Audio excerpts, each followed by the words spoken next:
We will wait until 11:02 and then we will start with roll call.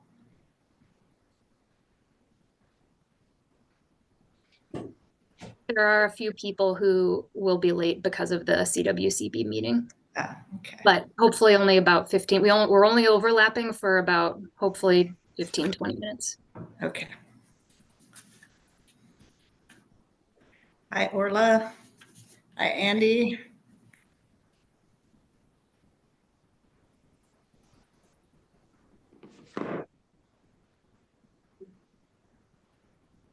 You guys, this is Jackie. I'm going to tell you that I'm sick, and so I'm not going to turn on my camera today because I don't look good. Oh, I'm sorry. I look gross. Okay, thanks. Your typed name looks lovely. It does. It looks much better than me. Hi, Lisa.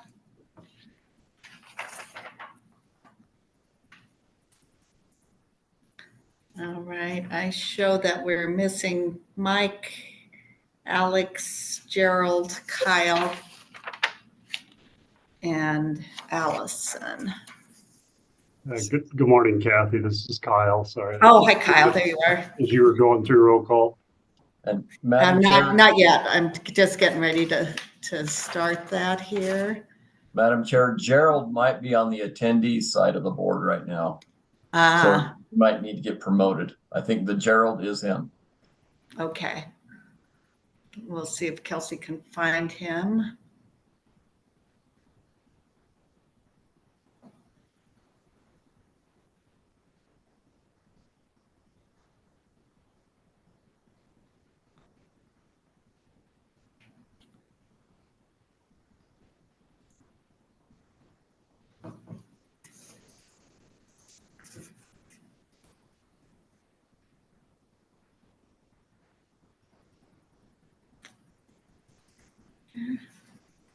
There's Gerald popped in. All right, let's go ahead and do roll call so public knows who is here. Orla Bannon.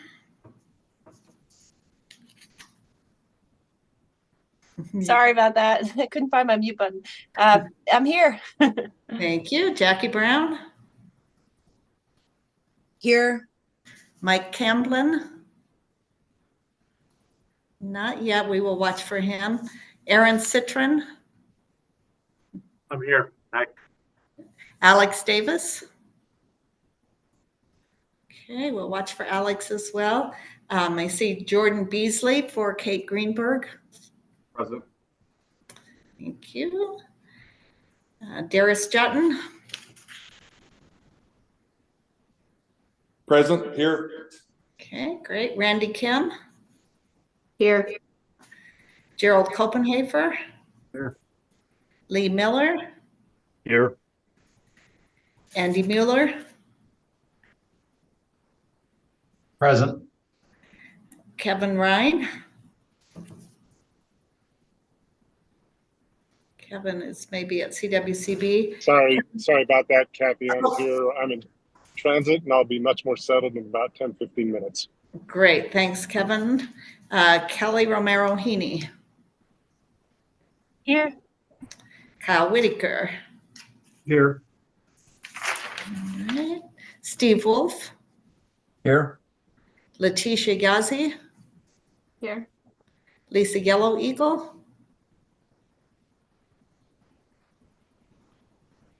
Seeing Lisa. I'm here. Thank you. Thank you. Allison Baker. All right, so we are missing Allison, Alex, and Mike Camblin. We'll watch for them to join.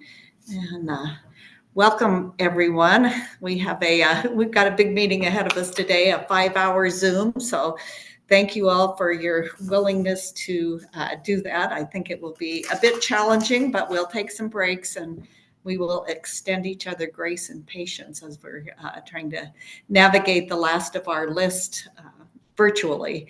As a reminder of where we are, last week on November 9th, we considered 11 concepts on our short list of concepts. We assigned 6 of those to task force members to write out recommendations.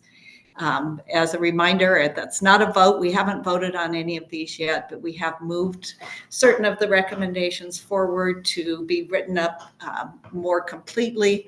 We will be looking at those in their final form on November 30th. And our next meeting is December 7th. That's where the vote will happen. We've gotten some great public comment with suggestions, recommendations of how we should handle those shortlist concepts and what people would like to see in our final report. Jackie. Mike is on the wrong link, so I don't know if you can do the same thing with him. Great, thank you, Jackie. We'll get him added. And, Mike, you should be with the group on screen here in a minute. All right, so we certainly do have a quorum. Our agenda today, we will approve our meeting notes. We have our public comment, a couple of updates and reminders. We'll take a break then before we jump into our continued discussion on the remaining shortlist items. We have, by my count, 14 items left. We have, assuming we take an hour for public comment and an hour at the end of the meeting to talk about what these recommendations should look like in their final form. That gives us 3 hours to discuss those 14 recommendations, which comes out to 12.8 minutes each. So not long. Hopefully some will be shorter so we can use more time on the ones that are meatier. Our facilitators will be helping us with timekeeping and let us know when we hit the 10-minute mark so we can kind of keep ourselves policed and try and get through the rest of that list. Welcome, Mike. We're glad to have you here. Hey, thanks, appreciate it. Great. Let's take a look at the agenda. Anybody have any changes to the agenda for today? And we'll just use the little raise hand button and we will try to keep track of everyone. All right, can I have a motion to approve the agenda? I move to approve the agenda. Okay. I'd second that. Moved by Randy, second by Steve. All those in favor, just say aye. Aye. Aye. Any opposed? All right, that's our agenda for today. And now how about the meeting notes? And big shout out to Kelsey for getting those notes together. I think that the notes on our shortlist recommendation are going to be really helpful as we move forward. So any changes or questions on the meeting minutes? As the meeting minutes author, I just went back and copy and paste them for this meeting, and I did notice that we said we closed public comment at 10 something p.m. I would just adjust that to a.m. since it was not 10 p.m. when we closed. So Yes. other than Great, and really helpful notes, Siobhan. Thank you for those. Any other corrections? All right, do we have a motion to approve the minutes? So moved. Okay, moved by Kyle. Second. Okay, second by Mike. All those in favor, say aye. Aye. Aye. Aye. Any opposed? Aye. All right, the minutes are approved. So thank you very much. Kelsey sent out this morning, and I should apologize for my emails this morning. They duplicated what our wonderful facilitator sent out. So your inbox is jam-packed. If you are looking for the short list or the worksheet or the public comments or anything, they're over in your inboxes. So you can find those as we move through the meeting.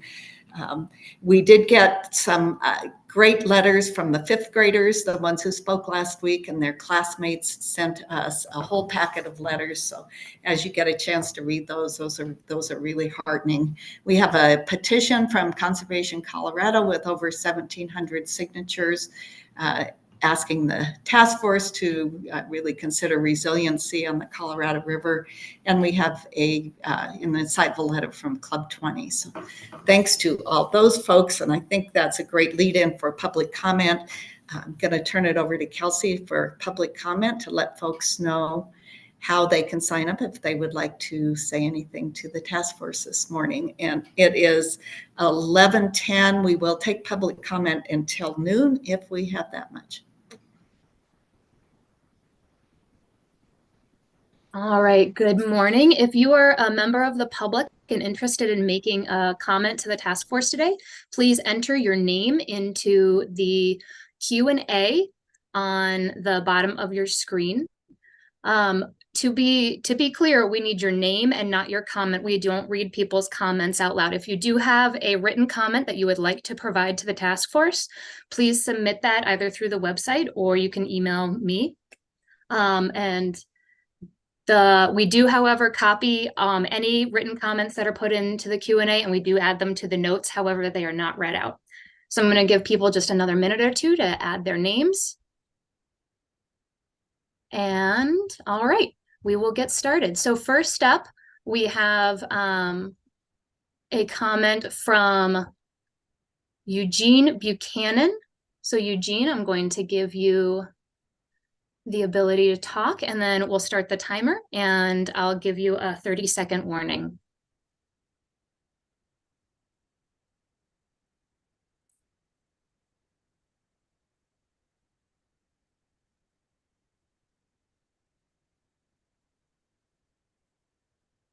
Okay. All right, Eugene, there you go. All right. Can you hear me there? Just click the unmute button there. Well, thanks for having me. My name's Eugene Buchanan, live in Steamboat Springs, Colorado. I've been up here for 30 years, raised both of my daughters here on the banks of the Yampa. When I moved here, I was the founder and publisher of Paddler magazine, so based it right here on the banks of the Yampa. That's why we moved up here, was because of the Yampa River. You know, this kayak company called Wave Sport was based here. There were several outfitters based here. We needed a river town. It's kind of been, you know, the lifeblood of my industry and recreation here. And I'm just kind of advocating to keep water in the rivers for recreation and the health of the river.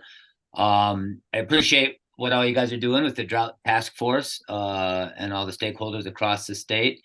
A couple things. I'd just like you to keep the environmental health of rivers at the forefront of your recommendations. In particular, you know, with the reduced water demand from reducing CO2 emissions, I support Jackie Brown's proposal to loan water from the industrial sector to improve natural environment through 2050.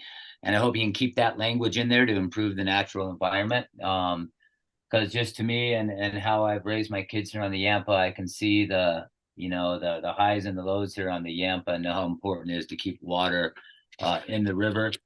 Secondly, I know as far as shepherding water downstream, I hope we can do so keeping environmental benefits, co-benefits in mind and addressed as we do that, so that we can address the environmental and recreational needs at the same time as fulfilling any other needs. But I've been a 20-year board member of Friends of the Yampa up here.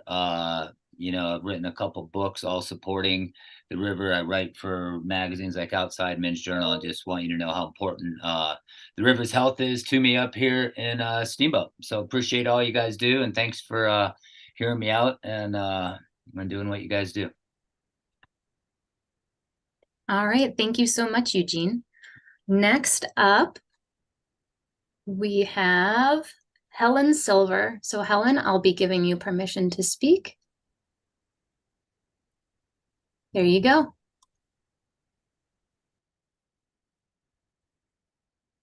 Thanks, Kelsey, and thank you for the opportunity to speak. My name is Helen Silver, and I am co-director of the Integrated Rocky Mountain Region Center for Healthy Soil, Enriches for short, at the CSU Agricultural Experiment Station. And I'm speaking to make you aware of a project that may be of interest to this committee and its statutory charge. As the Colorado Water Plan points out, healthy soils reduce evaporation and can increase water use efficiency on agriculture and other lands. In partnership with the Colorado River District and other organizations, CSU is creating an open soil moisture monitoring infrastructure and network. The overarching goal of this project is to enhance the resilience of all of Colorado, but particularly in the Colorado River Basin, by enabling more informed decision-making and science-based policy. This effort is critical While soil moisture is the master variable driving several ecosystem services, the state's infrastructure is inadequate to provide the information needed to deal with drought and other climate risks. This is a collaborative effort, and we are working with stakeholders at each phase of the project, including the National Integrated Drought Information System at NOAA, the Yampa Valley Sustainability Council, the Aspen Global Change Institute, and the Colorado River District. There are 4 phases to this effort, and we are at the beginning of this effort. The first is with stakeholder engagement, establishing an inventory of existing networks and conducting a needs assessment of where additional soil moisture infrastructure should be placed, ranging from ecosystems from forests to rangelands to additional croplands. Based on that information, this winter, we will be conducting a gap analysis using both the existing networks as well as the needs assessment, and building partnerships to both start new networks as well as augment existing networks So you can envision this as a rapid infrastructure deployment.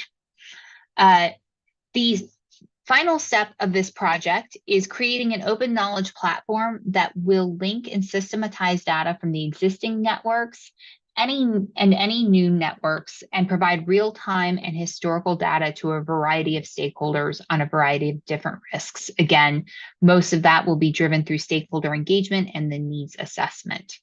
So please email me at helen.silver@colostate.edu if you would like to join our stakeholder meetings.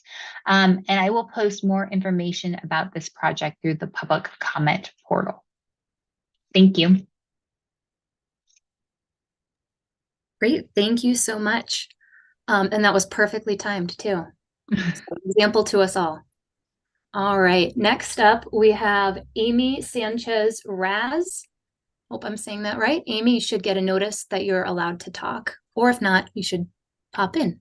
All right. Hear me? Yes, if you speak a little louder. All right. My name is Amy Sanchez Raz, and I'm here representing Business for Water Stewardship. We thank you for the opportunity to speak today. And, you know, we have just over 50 Colorado businesses who have signed the letter I'm about to read. We, the undersigned businesses and business organizations, write to encourage the Drought Task Force adopt proactive and collaborative solutions addressing Colorado's long-term drought and aridification problems. Colorado's rivers, streams, and lakes are a core part of our identity and fundamental to sustaining our economy. The key attributes that are attracting businesses and employees to relocate or remain in the state. While we recently experienced above average snowpack and more moisture in the spring, we quickly reverted to unprecedented drought and aridification, placing constraints on our ability to satisfy water users and environmental needs. The legislature charged the task force to develop recommendations for state legislation that provide tools in the development that address drought in the Colorado River Basin, as well as the interstate commitments related to the Colorado River. The stability of the Colorado River Basin is important to both water users and the environment. We need to prepare for conditions we may have to endure. The Drought Task Force has the charge and opportunity to be proactive in developing our capacity. Specifically, we call on the task force to take advantage of funding opportunities, responding to drought and aridification within Colorado and as part of the interstate community calls for time, resources, and commitment. The programs needed must be effectively developed. Strategies include improvements in agricultural infrastructure and operations, implementing responsibly flexible water management systems and conservation programs. Colorado must make sure it is positioned to take advantage of federal and state funds. The task force also needs to provide recommendations that address environmental needs alongside our communities and economies. We need collaborative solutions to drought that ensure healthy rivers. We deeply appreciate your commitment to the task force, as well as your commitment to put forth solutions to address the impacts of acidification. Our economy depends on it. Sincerely, and I will submit the letter with all of the businesses that we have have alongside with us. Great. Thank you so much, Amy. I'll be looking for that in our comment box. And if it is a PDF, it's probably best just to send it directly to me. And so my email address is, you can either, if you're on the interested parties list, it comes from me, or you can access it on the website so that I don't have to spell it out for you right now. But it's on the website. Thank you. Thank you. All right. And if you have just joined us, we're in the middle of our public comment period. And so please, if you are interested in making a public comment, please enter your name into the Q&A. And real quickly, before we go on to our next public commenter, we'll have Josh Kuhn up next. There was someone who said they wanted to make a comment, but unfortunately you were an anonymous attendee, and so I don't know who you are. So if you did say you wanted to make a comment, but you were didn't put your name in, please put your name in. I don't want to miss you. All right. So next up we have Josh Kuhn. All right, Josh, there you go. Thanks, Kelsey. Good morning, everybody. My name is Josh Kuhn with Conservation Colorado. Thank you, members of the task force, for the dedication you've put into this effort. Conservation Colorado works to protect our state's land, air, water, and communities. Earlier today, you received a petition from us with 1,774 signatures from members of the public who demand bold recommendations. This reiterates your statutory obligation to provide the General Assembly with recommendations for taking strong action to address drought in the Colorado River Basin and our state's interstate commitments related to the Colorado River. It's undeniable that the lower basin must find ways to reduce its usage, but that by itself will not address the water stressors affecting Colorado's environment and water users. We need solutions now for the impacts that we're feeling now, from ranchers having to sell off cattle they can't feed to fish kills and algae blooms in our rivers. To better understand the public's perspectives on drought, Conservation Colorado conducted recent public opinion research where we learned that by a 3-to-1 ratio, Colorado voters are more likely to say that despite this year's wet weather, water scarcity is still a significant long-term problem in Colorado, and 82% of voters support making sure that the water we save benefits the environment, wildlife, and recreation. But we certainly agree with the concept of doing no harm. We do not want that to be used as an excuse to do nothing. Inaction creates harm in and of itself, and it's out of step with the public's desires. Given the public's desire for solutions, we believe there are 3 proposals to prioritize as recommendations. First, we believe it's important to follow through on the Upper Division's commitment to investigate a demand management program.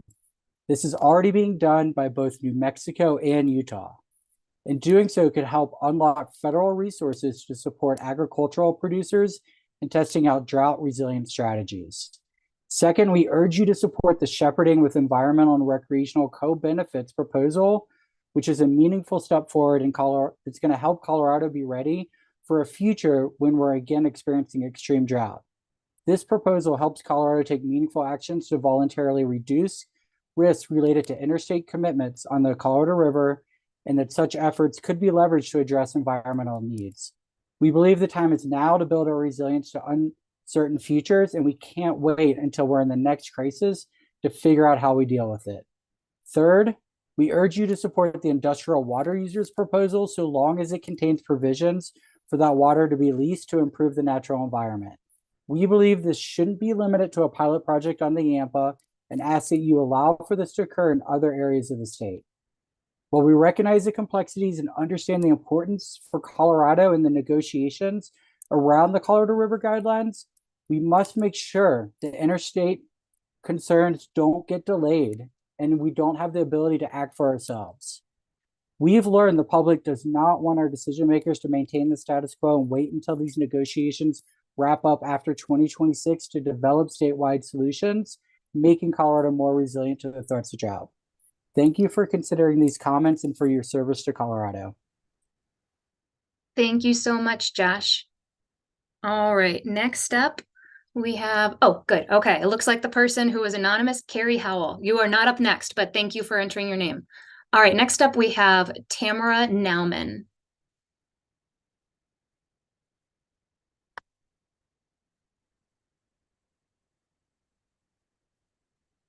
Good morning. My name is Tamara Nauman. I live in Moffat County. I have lived and worked in Colorado my entire life.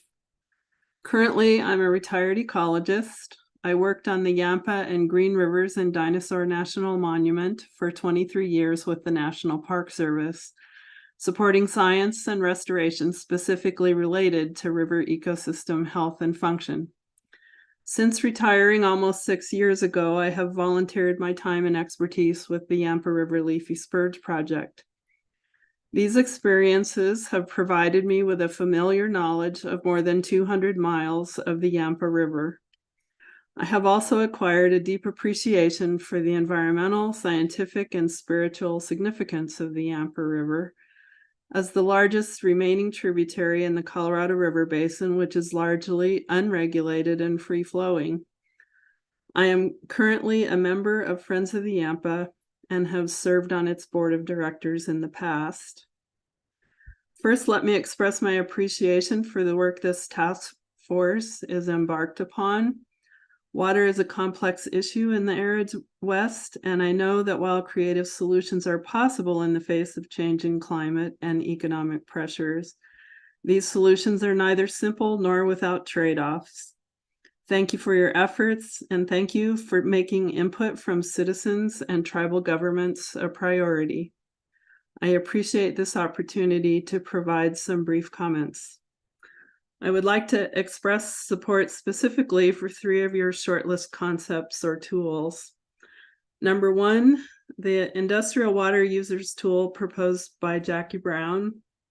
As our local economy in Northwest Colorado transitions away from coal, the importance of a healthy and functioning Yampa River will only increase in importance as new economic initiatives are developed. I support retaining flexibility in the exercise of utility-owned water rights during the transition, and I support retention of language supporting exercise of such water rights in support not only of the transition to clean energy, but also in support of environmental, recreational, and agricultural uses and improvements. Number 2, I support the concept of incentivizing the use of conservation easements to protect agriculture and ag water uses. In the Yampa Valley in particular, a vibrant agricultural economy provides protection for riparian habitat and other environmental and recreational benefits, both directly and indirectly. In our situation, protecting ag protects environmental and recreational resources. Number 3, I support the concept of shepherding with environmental co-benefits, which is listed under water sharing tools. As water supply dwindles in our Colorado River system, the need for cooperation, communication, and collaboration increases. And this tool is compatible with ag water protection. I'm so sorry, Tamara. I'm going to have to ask you to wrap it up real quick. Okay. I just believe the Yampa River in particular has an important role to play in delivery of water under Colorado's water compact obligations. Thank you again. Thank you so much. And if you do have additional comments that you'd like to make, please feel free to enter them onto the comment box at the bottom of the homepage on our website, or you can email them to me, and my email address is on the About page of the website. All right, next up for a public comment, we have James Dilzel.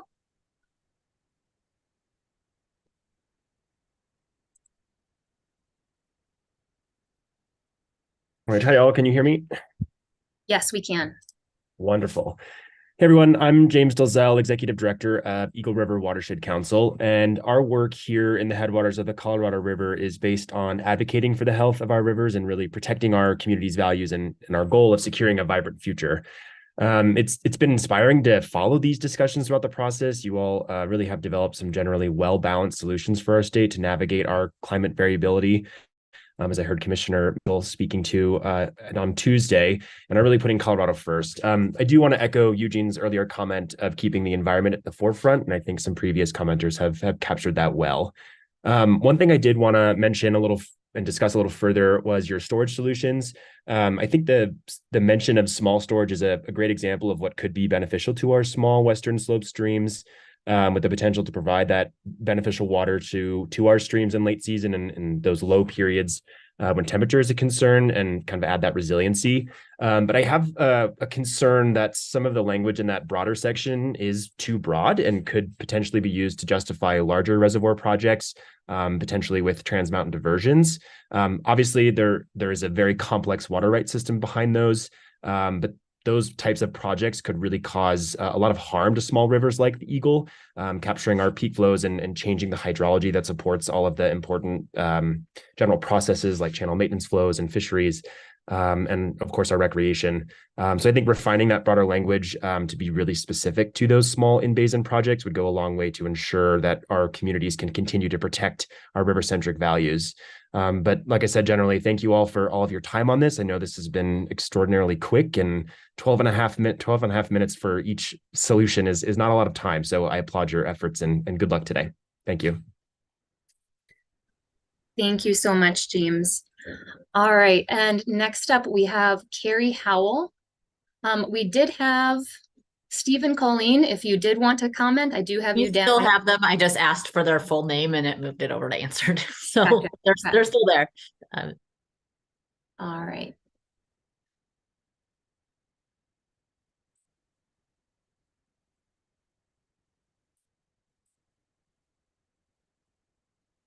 Carrie Howell. And you are, there you go. My name is Carrie Howell. Can you hear me? Yes, we can. Go for it. I lived in Colorado Springs. I'm currently up in Rifle, Colorado with my daughter. I'm Pondy Flanders Santee Sioux from Oklahoma. I work with a Native population. I president of Native American Women's Association in Colorado Springs. I work with different Native organizations. Right now, I'm working as a national consultant with the Nurturing Parenting Program and work in Denver as a youth coordinator. But I was told about this project from from Isaiah. It's, I wasn't aware of this, but I know about Drought. In June 23rd, 2012, Waldo Canyon fire, we were right in that. It was traumatic. My mom lived in the neighborhood next to Mountain Shadows. She lived in Twin Oaks. I was in Colorado. I was in Denver at a workshop, and we heard the news, and we came down, but you could see the fire all over, and they had us evacuate the neighborhood. But getting out of there was just like being in the movies with smoke all over. If you rolled down your windows, the ashes would come in. And later we stood on the corner of an intersection to watch the fire, and it was just horrible. There was the drought at that time was 97% severe drought across Colorado. There was two people that died. It destroyed 346 buildings. This had a big impact. I also worked at a place called Seven Falls, as we did Indian dance performances, and that water was the city water supply, and that was just barely trickling down. But it was such a shock to see all this happening there that it's something I'll never forget. I'm currently in Rifle with my daughter, and she has irrigation here. Her water comes from the Colorado River. She has livestock. She has horses and cows, and it's really important that this continues to that she continues to have the water. She has 2 shares of water. I understand it's turned on from the spring to the fall, then it's turned off. But I'm glad for this to see this task force. I just encourage you to listen to the public's opinions and their comments. It sounds like really good resources out there giving you good information today. Thank you. Thank you so much, Carrie. And we have one more person signed up for public comment. We have Steve, and I'm so sorry, I don't want to try your last name, so I'll let you tell me how to pronounce it. But if you have just joined us and you would like to make a public comment, please enter your name into the Q&A and we will get you ready to go. All right.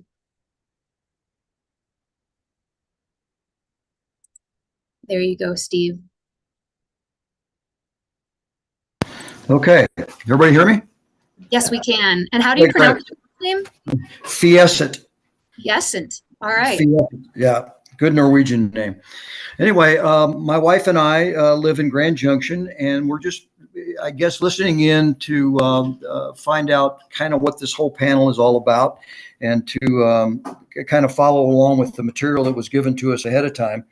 And I guess we're looking at it, I guess, less on a policy level as opposed to just what we've observed in our area and the whole Western Slope. My wife was born and raised in Glenwood Springs. We've lived on the Western Slope now for, well, she's lived here all her life. I've lived here for 60 plus years. And I think the thing that really stood out the most to us was the comment under the problem section that says the average flow of the Colorado River has declined 20% over the last 20 years. And it's predicted to continue to decline 20 to 30 over the next 30 years. And I guess our observation is if our supply is going to go down 20 to 30% over that period of time, why are our populations growing at twice that number? Grand Junction has grown from 2000 to 2020, 48%. Montrose has grown 53%. Durango has grown 31%. Overall, Colorado has grown 34%. Arizona has grown 44%. I don't know how any of that is sustainable, no matter what you do on a conservation level. You can't continue to decrease your supply and increase your demand. It doesn't work for water. It doesn't work for any resource at all.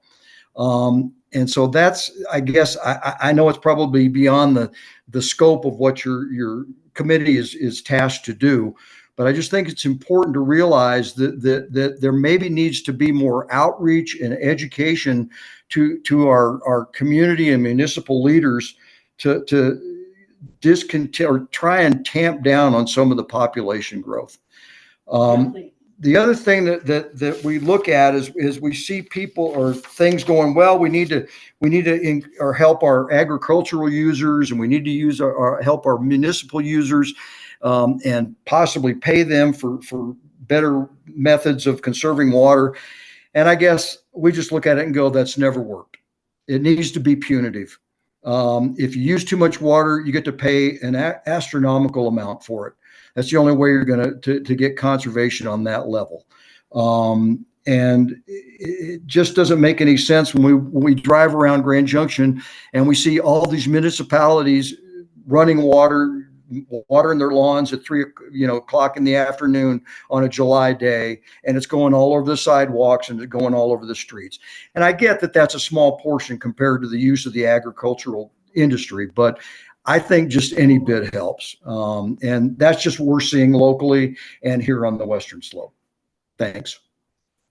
Steve, thank you so much. All right, we don't have anyone else who has signed up in the Q&A. However, we do have a hand being raised. So Pete, I assume that you want to make a comment, but real quick, I'm going to also just say, if you have just joined us in the audience and you would like to make a public comment, please enter your name into the Q&A. And Pete, since your hand is up, I'm going to assume that's what you mean, but for the record, how we do it is your name goes in the Q&A. All right.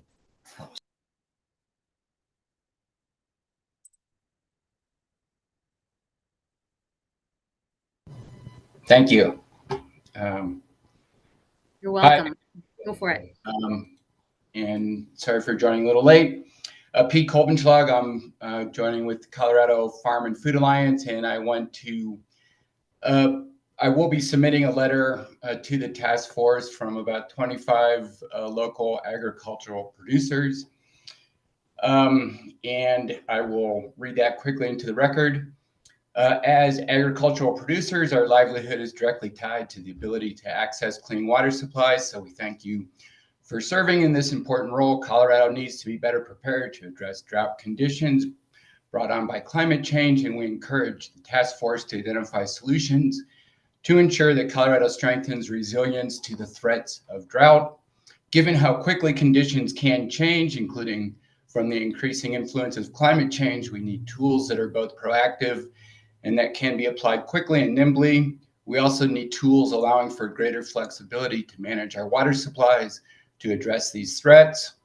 Solutions must be voluntary, with no one required to give up water, with incentives to conserve without being at risk of abandoning rights.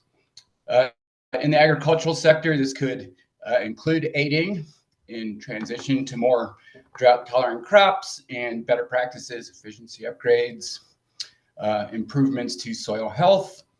The ag community cannot be expected to solve the issues plaguing us in the Colorado River system alone, and voices on the Western Slope in particular, though we're scattered in a lot of small communities, cannot be overlooked. And we believe that we need participation from all water users on both sides of the divide, municipal, industrial, and communities. To achieve success, we need to increase the speed and scale of conservation efforts. We do want to ask the task force to remove barriers to some of these federal funds we keep hearing about, and particularly to make sure those come to small communities, agricultural and headwaters communities. They are more sparsely populated perhaps, but quite critical to solving these issues. I will submit the whole letter. I do want to note that climate chaos is resulting in a lot of uncertainty right now in the agricultural community. And although operators have always dealt with unpredictable weather, this task force can play a leading role in helping to reduce some of those uncertainties going forward. Thank you again for serving in this important role. We know it is not an easy task. It has a lot of eyes and interests on it. We want to help identify and implement solutions. And we really want to make sure that we're focusing conservation in the center of what we're doing in a way that kind of prioritizes all users, but also healthy environments and healthy ecosystems. Thank you. You're good. Thank you, Pete. And I will be on the lookout for your letter, and I'm going to enter my email address. If you do have an attachment that you would like to submit, attachments do need to come to me, but I will also enter a website and my email address into the chat for everyone if you have something to submit to the task force. Thank you. Thank you, Pete. All right. All right. So if you have just joined us and you would like to make a public comment, we are accepting public comments now. So please enter your name into the Q&A.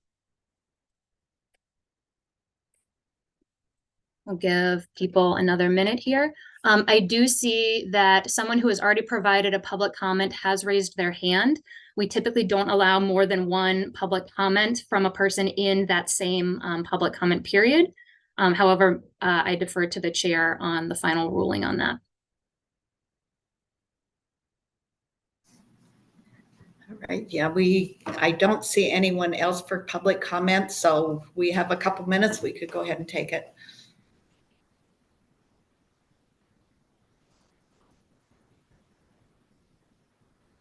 All right, so Tamara, if you would like to make that, you did raise your hand, so you will be held to, again, 3 minutes. However, since we do have time, there you go. I'm sorry, I raised my hand accidentally.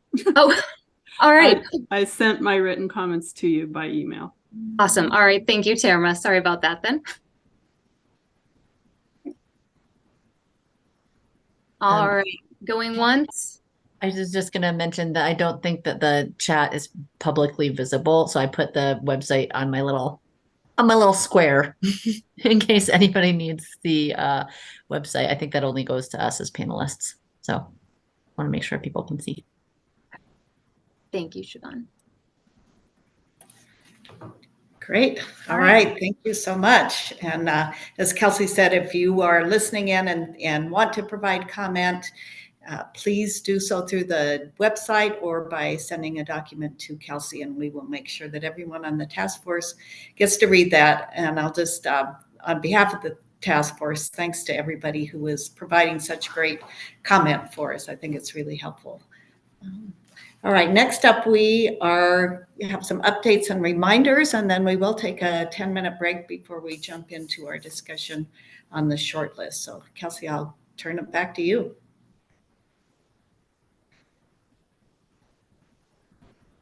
All right, this is my usual reminder to please, if you are requesting travel reimbursement, please make sure that you do so by the 20th. So if you are requesting travel reimbursement for the month of October, please do so by the 20th. So that's Monday next week.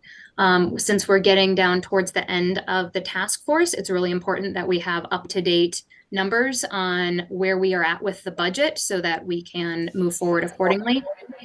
If you need any assistance in submitting or creating that travel reimbursement, please reach out to me.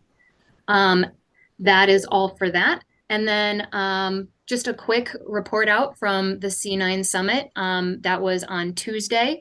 And we had a panel of task force members who were also IBCC reps and or CWCB board members. So it was, and I'm just going to go in the order. So it was Andy and Aaron and Jackie, and then Commissioner Greenberg, who I called Kate in the panel, and I apologize for that, and Director Brown. It was, from what I heard, it was well received. I think people appreciated getting an update on the task force's discussions and some of the challenging aspects of the task force as well. I also provided an update from the subtask force report, from the subtask force, just on where they're headed with their conversations. And then I just want to open it up to anyone else who is on the panel if you have anything to add. Yeah, it was an interesting event, and it was well attended by members of the roundtables from around the state. That was broadcast, correct? Do we have a recording we can link to in the notes? It is on, I will get that to you, Siobhan. And yes, it was live streamed. I kind of publicly say that if you missed it, you could probably go back and watch, and we'll try and get that into the notes for those who need the link. Yes, there is still a link up on the task force website right now that connects to CWCB's page for the C9 Summit, where it was broadcast, where the link was posted for the live stream. So we'll also get that in the notes. Okay. Anything to add on the C9 Summit? Thank you all for giving that update. It's been some tremendous public interest in this, so I'm glad you were able to do that in person. All right. I do want to note for the record that Alex Davis joined us at the beginning of public comment. So Alex is here. So the only one we are missing is Allison Baker. All right, let's take a 10-minute break, be back right at 12 o'clock noon, and we will jump into discussion on the short list. Grab a cup of coffee or some M&Ms or whatever you need.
Hi.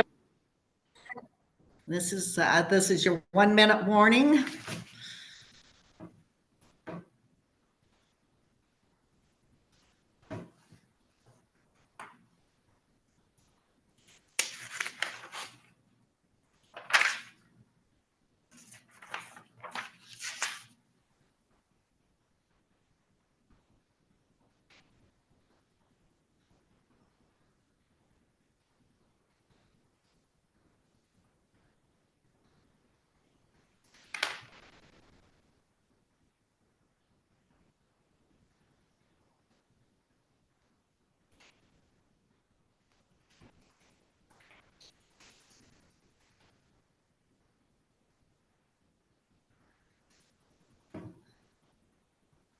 All right, welcome back. It is 12 o'clock, so we will get started. Before we jump right in, does anyone have any questions or concerns about sort of where we are in the process or what we are going to be doing for the next few hours? Oh, and we luckily all fit on one screen, at least on my monitor, so we'll try to keep track of hand raises. You can use the little raise your hand button to have something to say. Aaron. Hi, I don't have a question. Don't have a concern. I wanted to just mention Robert Sakata submitted a letter, whenever that was, a couple of days ago, that referenced some of the items that we had already talked about with some good ideas, in particular referencing potential improvements or changes to the revolving loan fund as a way to address aging infrastructure. His other comment about kind of measurement and monitoring is later on. So I just wanted to note that that was I thought a useful comment. We it in the agenda, but I don't want to lose it. I'm not sure the best way to, I don't know if I need to add a comment or something later on, but I thought it was a worthwhile addition to the conversation. Yeah, thank you. And I think that was one of the comments that Kelsey, you sent out this morning. Is that correct? I sent it out earlier this week. Yes, earlier this week. All right, great. So yeah, I think that people could add comments into the document if you would like, or you can, if you are the one who is in charge of writing that recommendation, you're certainly welcome to pull in any helpful comments that you want for that. Nancy, I see. Madam Chair, I was the one assigned. I think we have two. Just a minute. Let me turn on the other video.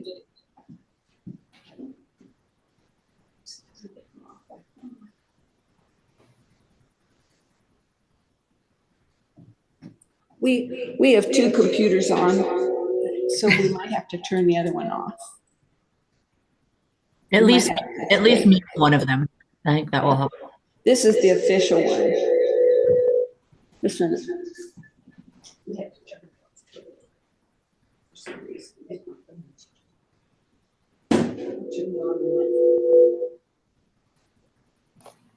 I should be okay. Yeah.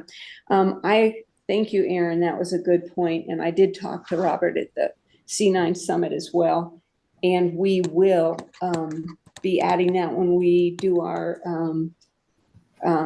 elaboration and correction that we're assigned to do on aging infrastructure. Great. Thanks, Nancy. All right. Couple of options of how to proceed from here. We are on the short list. We are on the stream and riparian area management. There are two tools there that starts on page 7 of that short list packet. So we could start there. We left off our last meeting talking about interstate items and demand management. So there are 4 items left in that area, and we could finish our discussion on demand management. So anyone have a preference on where to start?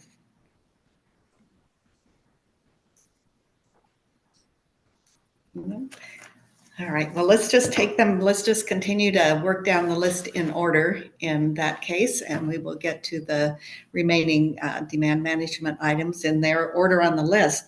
So the next one up is stream and riparian area management, and this is the temporary loan program. And let's see, I think that one was proposed by Orla. Thanks, Kathy. It looks like Nancy's trying to make a comment. So before I jump in, I just don't know if she wanted to say something. All right, thanks. And Nancy, if you click next to your name on the participant list, you can raise your hand, or at the bottom of the screen, there's a little raise hand and it puts a yellow hand up on the screen and we'll be able to notice that better. We can't find it on ours. We're going to switch computers because it's on a small screen here. So we can't do any of that. So thanks, Orla, for noticing that. So we're going to disappear for a moment until we switch computers. Okay. All right. I wasn't sure. I had the experience the other day where I couldn't unmute myself and I was very frustrated. We'll look out for each other today. So that's yes, thank you. All right. So this is not the first time we've talked about the modifications that I proposed to the temporary loan program. And I know that I acknowledge that some people have strong feelings about this, but I do appreciate the opportunity to talk about it today. The impetus behind this is really to think about, as we look around and see what our rivers have been dealing with, especially in the last 3 years, how do we leverage that program and use the tool we have and maybe expand it or modify it a little bit to really address a lot of what we've been talking about on the more flexible use of water, leveraging multiple benefits, and how to build drought resiliency across the state. We've also heard a ton of public comment about supporting tools that help us maintain healthy rivers and ecosystems. And this one would increase the flexibility of that program to do that.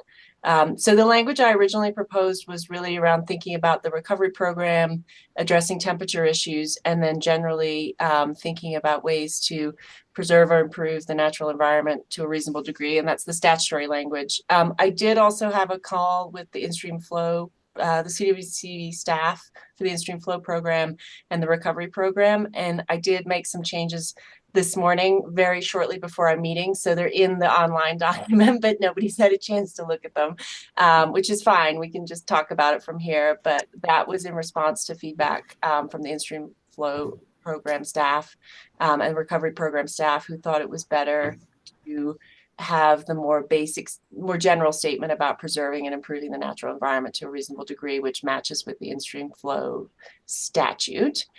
So that is what is in the current live version. But again, and then I gave the recovery program and temperature issues as examples of what we've been seeing and where we'd like to have additional flexibility. So yeah, and I also linked to the prior 2020 bill that I know many people on this call worked on, and just the link to the statutory reference where this tool is addressed. It's also in Kevin's wonderful water sharing tool spreadsheet that I really appreciate that he did. That's a great resource for all of us going forward as well. So happy to answer questions or hear from folks about what they think. Great. Kevin. Thanks, Kathy. And Orla, quick question. We may have addressed this already, and you may have thought it through, but the idea that there would not necessarily be an in-stream flow right, but probably a need. And I'm thinking of a couple other examples where there have been releases for, let's call it an in-stream flow need as opposed to a right. But there was some standard, some objective standard to go by so that the release at least satisfied, say, a programmatic biological opinion or something. Would that be part of your proposal on that? Yeah, I think, Kevin, that's perfectly reasonable to tie it to something like that and think about who would be able to make that determination. Like, are we looking to CPW, or who are we looking to, or what sort of documentation are we looking to? And I think, it would be similar to how things operated in the past when there was, So I think something like that would be perfectly reasonable to tie it to. And I think the other, I'll just leave it at that. Steve. That answered my question. Thank you. Great. Was Kevin done, or was he talking? I'm done. That answered my question, Steve. So thank you, Orla. Okay. Thanks. Just one small comment relative to this. As sort of I've indicated before, I'm a big fan of the recovery programs. I think they benefit us all. I do have a little bit of concern, including the upper San Juan in this, because all the critical reaches on the San Juan are out of state. So I don't see where this really applies to the San Juan program, but to the upper program, I certainly can see there's benefits there. So that's it. Great. Thanks, Steve, for clarifying that. Yeah. So you just think the reference should just be to the Upper Colorado Endangered Fish Recovery Program and leave the San Juan Yes. off? Yeah. Correct. All right. I've got Kyle and then Aaron, and make sure that when you are finished speaking, you take your hand down. So Kyle, go ahead. Thanks, and thanks, Orla. I'm also very supportive of the recovery program, and just one thought on the Upper Colorado program. The flow recommendations in that program are based on a monthly average, and so kind of to Kevin's point, without some bounds on what you're trying to accomplish, I think it'd be difficult to direct water or steer it to that use. In particular in that circumstance where it's not a real time number you're trying to meet. You don't really know if you met it until the month is over. Thanks, Kyle. Yeah, I guess on that point, is there some, I think we could look to maybe the recovery program to think about how they track that kind of information. Is there some way that you would like to see language that supports that sort of monthly average? And when I talked to CWCB staff, that was the reason why they thought it was better just to keep things more general was because of how things happen in the recovery program, that is like slightly different, but at the same time, I think there's opportunities to get the water to those needs. So yeah, if you have an idea around how that could be reflected in some sort of language, that would be great. I don't know that I have great thoughts on that. I think it is, I like this concept. I do just think it needs to have some balance to it. And in particular in the Upper Colorado program, I don't know how you'd put sideboards on, how much water and how the state engineer could administer it to that without a number to shoot for, to aim for. Okay. Kevin, did you have your hand up? Sorry, I never put it down apparently. All right. Kelly. Thank you, Madam Chair. So Kyle, I think like with respect to the recovery program, we have targets, right? And we've got the biological opinions. We can also work with CPW to develop biological opinions to preserve and enhance the environment in, with respect to the endangered fish recovery program. Like, are you getting at that there won't be, are you worried that there's a process step that's being missed? And what would your suggestion be?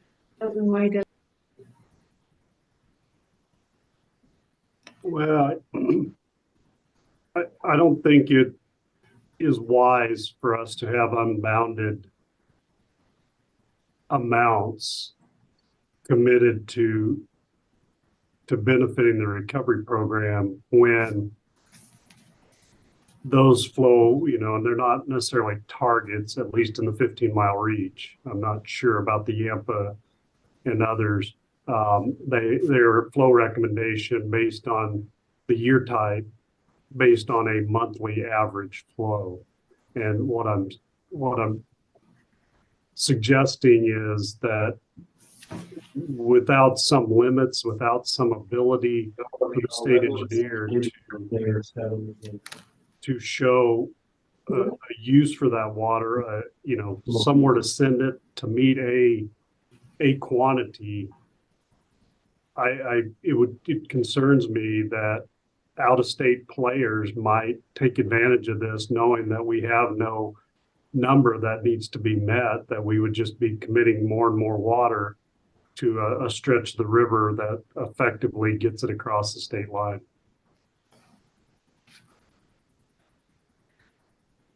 And, Aaron.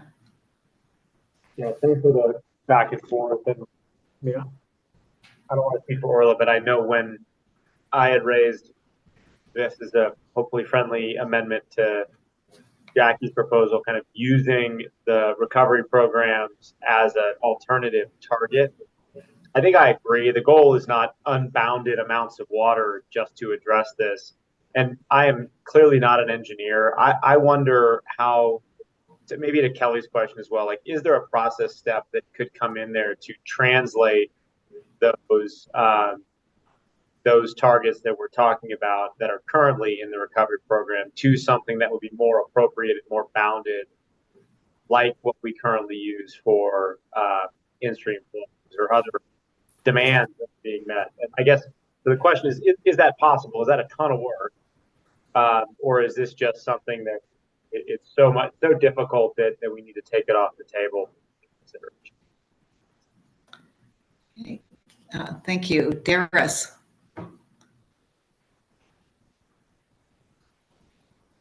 Oh. Darius disappeared. He's still there. It looks like they're trying to unmute. Okay. Oh, almost got it. There you go. Okay, can you see us now since we've changed computers? There we go. Yep, we can see you and hear you. Okay, thank you. All right. Did you have a comment or just checking on that? Just checking on that. All right, great. Yeah, you're back, and your little yellow hand seems to be working great.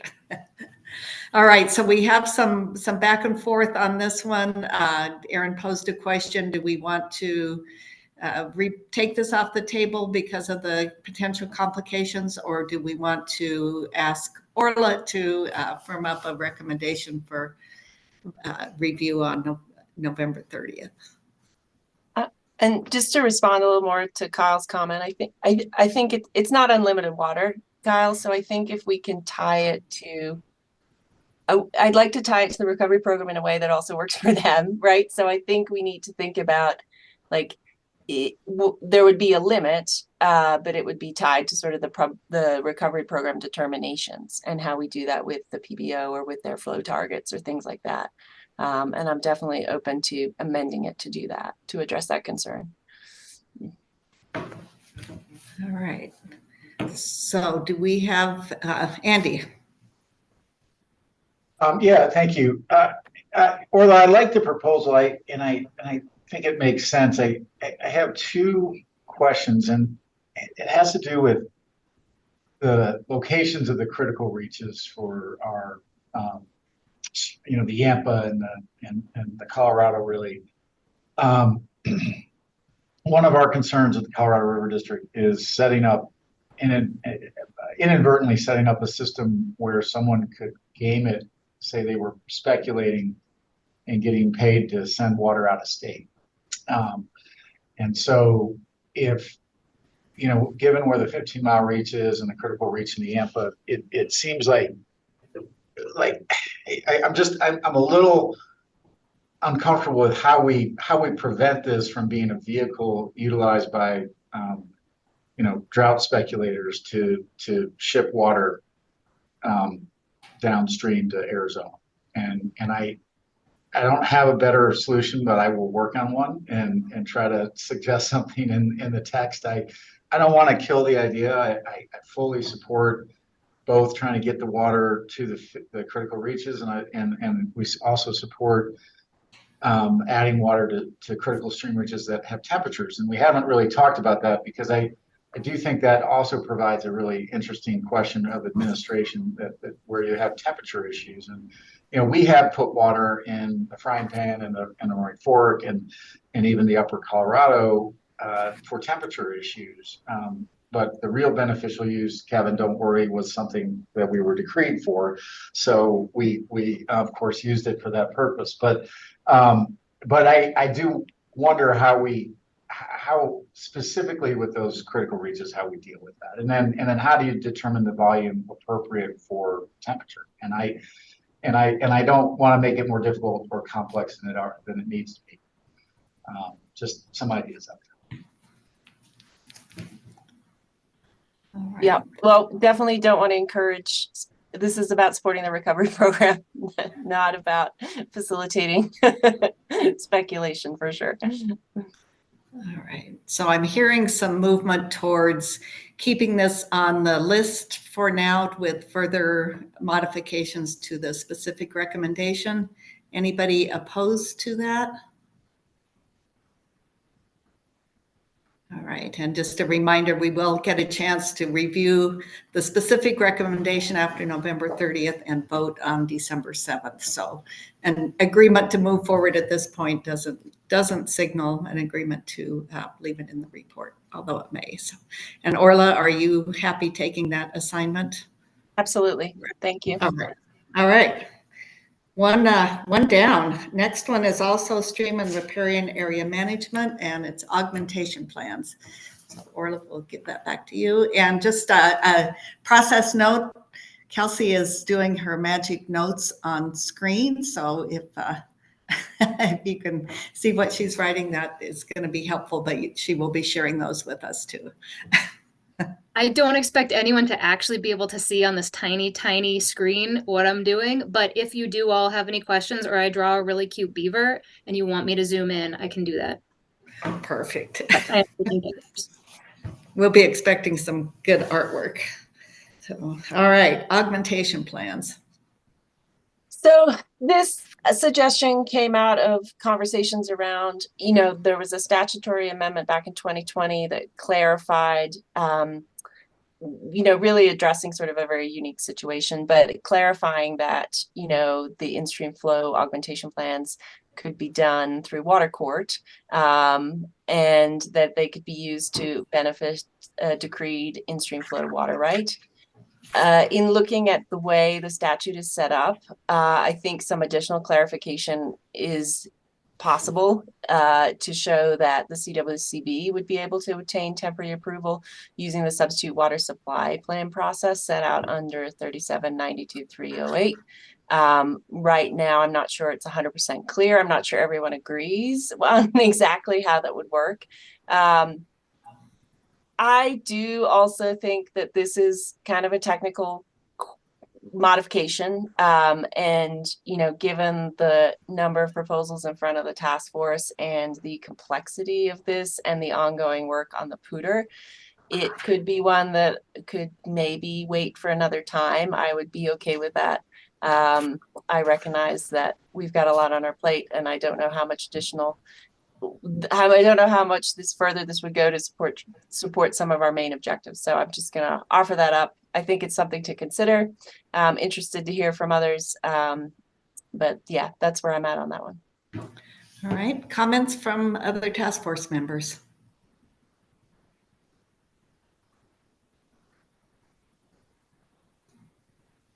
Kyle.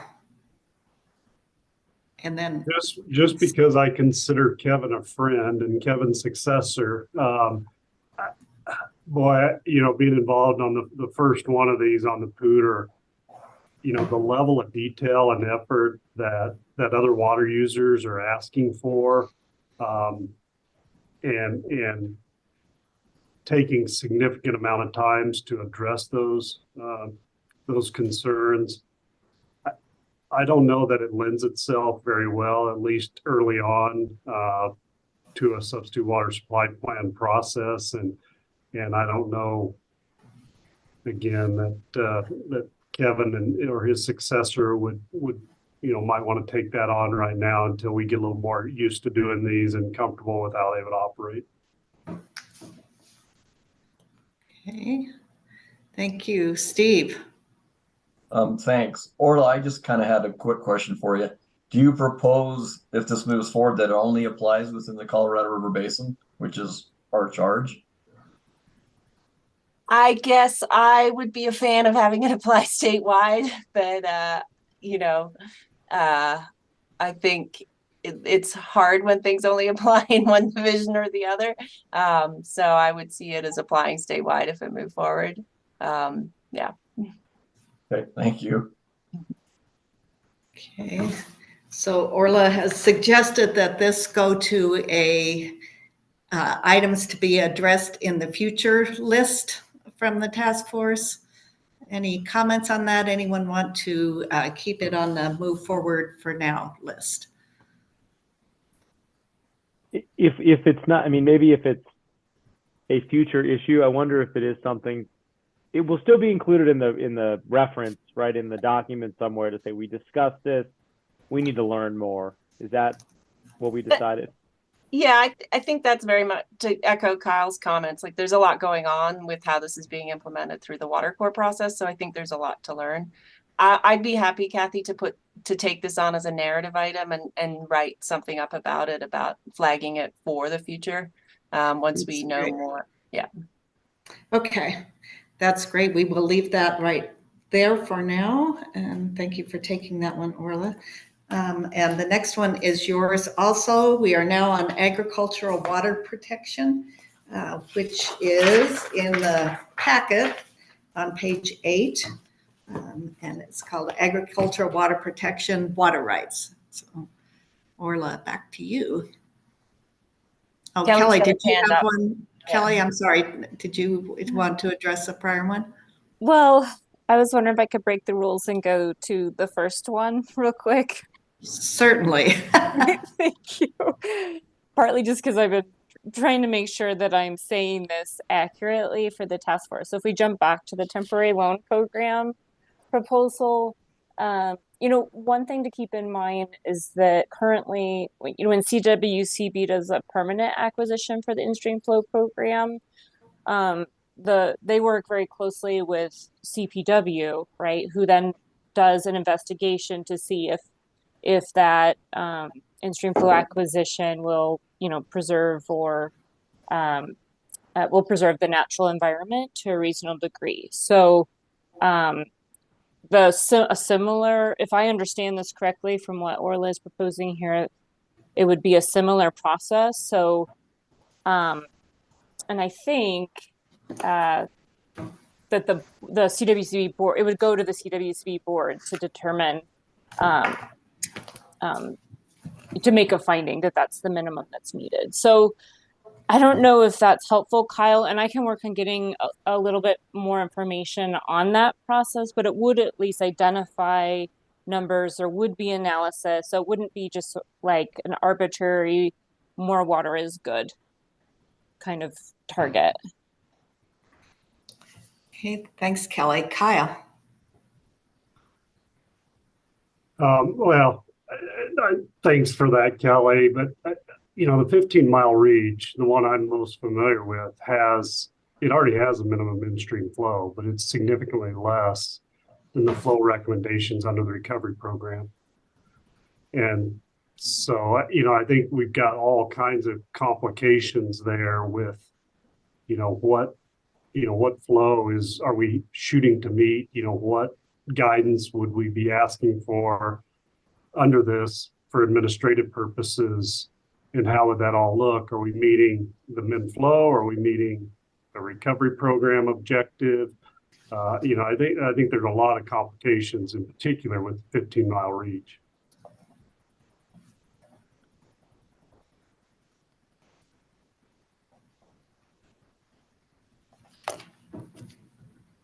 All right. Well, Orla, you've got your work cut out for you on clarifying all of that.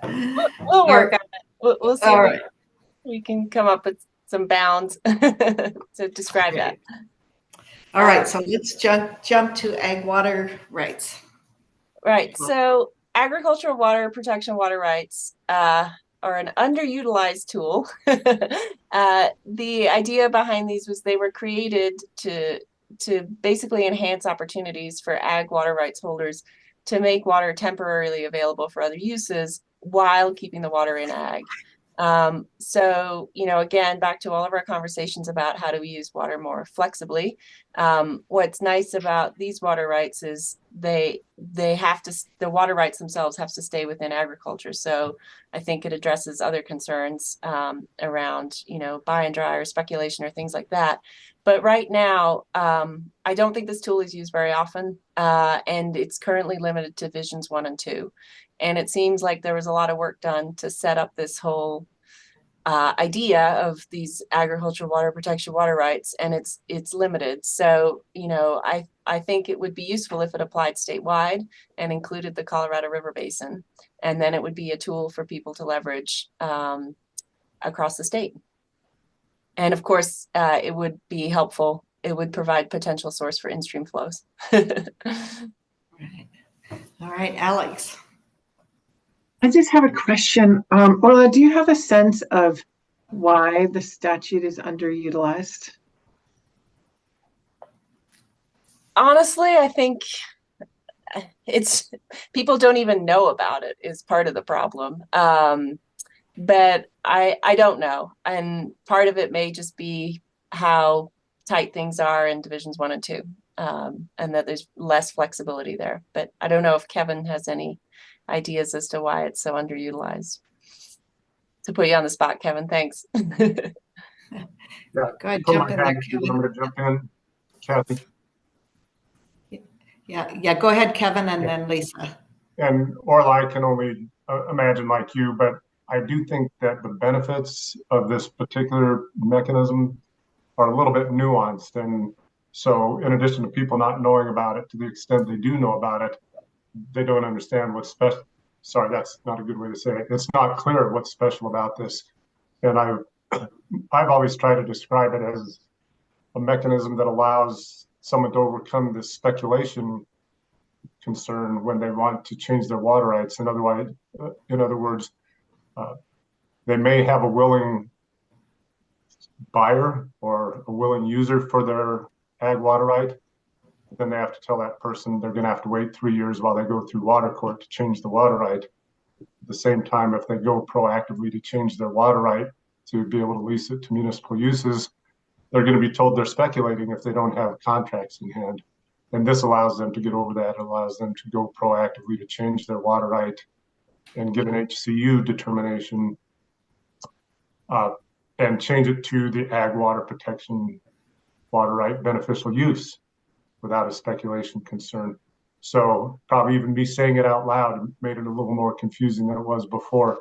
But that is the benefit. It gets you past that speculation catch-22 that people face. Thanks, Kevin. Lisa, and then Alex. Hi, everyone. I was just wondering if anyone has an idea of why this tool was limited to Division 1 and 2 and why it wasn't a statewide effort.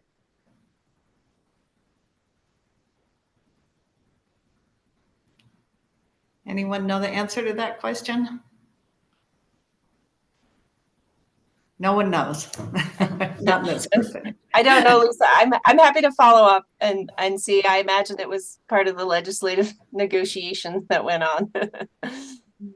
But that's speculation on my part. All right, we'll try to figure that out. So Alex and then Mike. Yeah, I'm sorry for my questions, and I feel like I should have read the statutes before today, but I didn't. And I only vaguely recollect when this was being passed. Kevin, your description was helpful, but it also sounded like you were saying this provides a way to get around speculation, which I think is a really important thing to protect against, because it's here and happening in the state of Colorado. So I'm just kind of curious, can you talk a little bit more about that? Is it like, do we still have basic protections against acquiring water solely to hoard and profit and these types of elements of speculation that this statute gets around? I guess and maybe this is a hole that we shouldn't go down now, and I can read the statutes later, and then because we're not voting today, so I'm also happy to be told to go do my own research later. And Jackie did drop a link into the chat, which looks like the statute there. So thanks, Jackie. Mike, and then Kevin. Hopefully everybody can hear me. I'm really struggling with the internet today. We can hear you. Okay, good. So I guess my confusion as an ag producer on this item, I It intrigues me. I like the idea.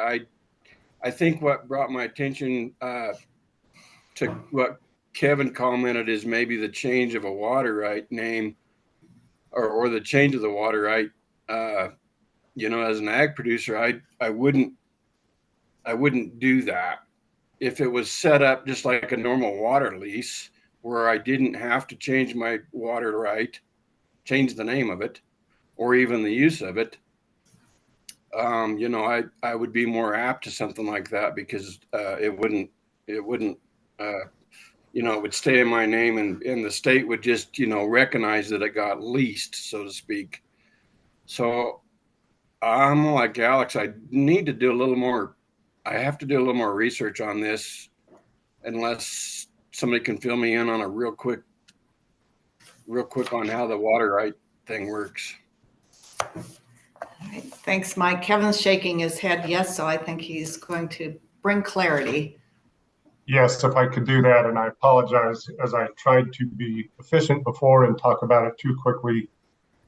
You lose the details, so I'm going to try to tie Alex's and Mike's questions together with just a little bit better information.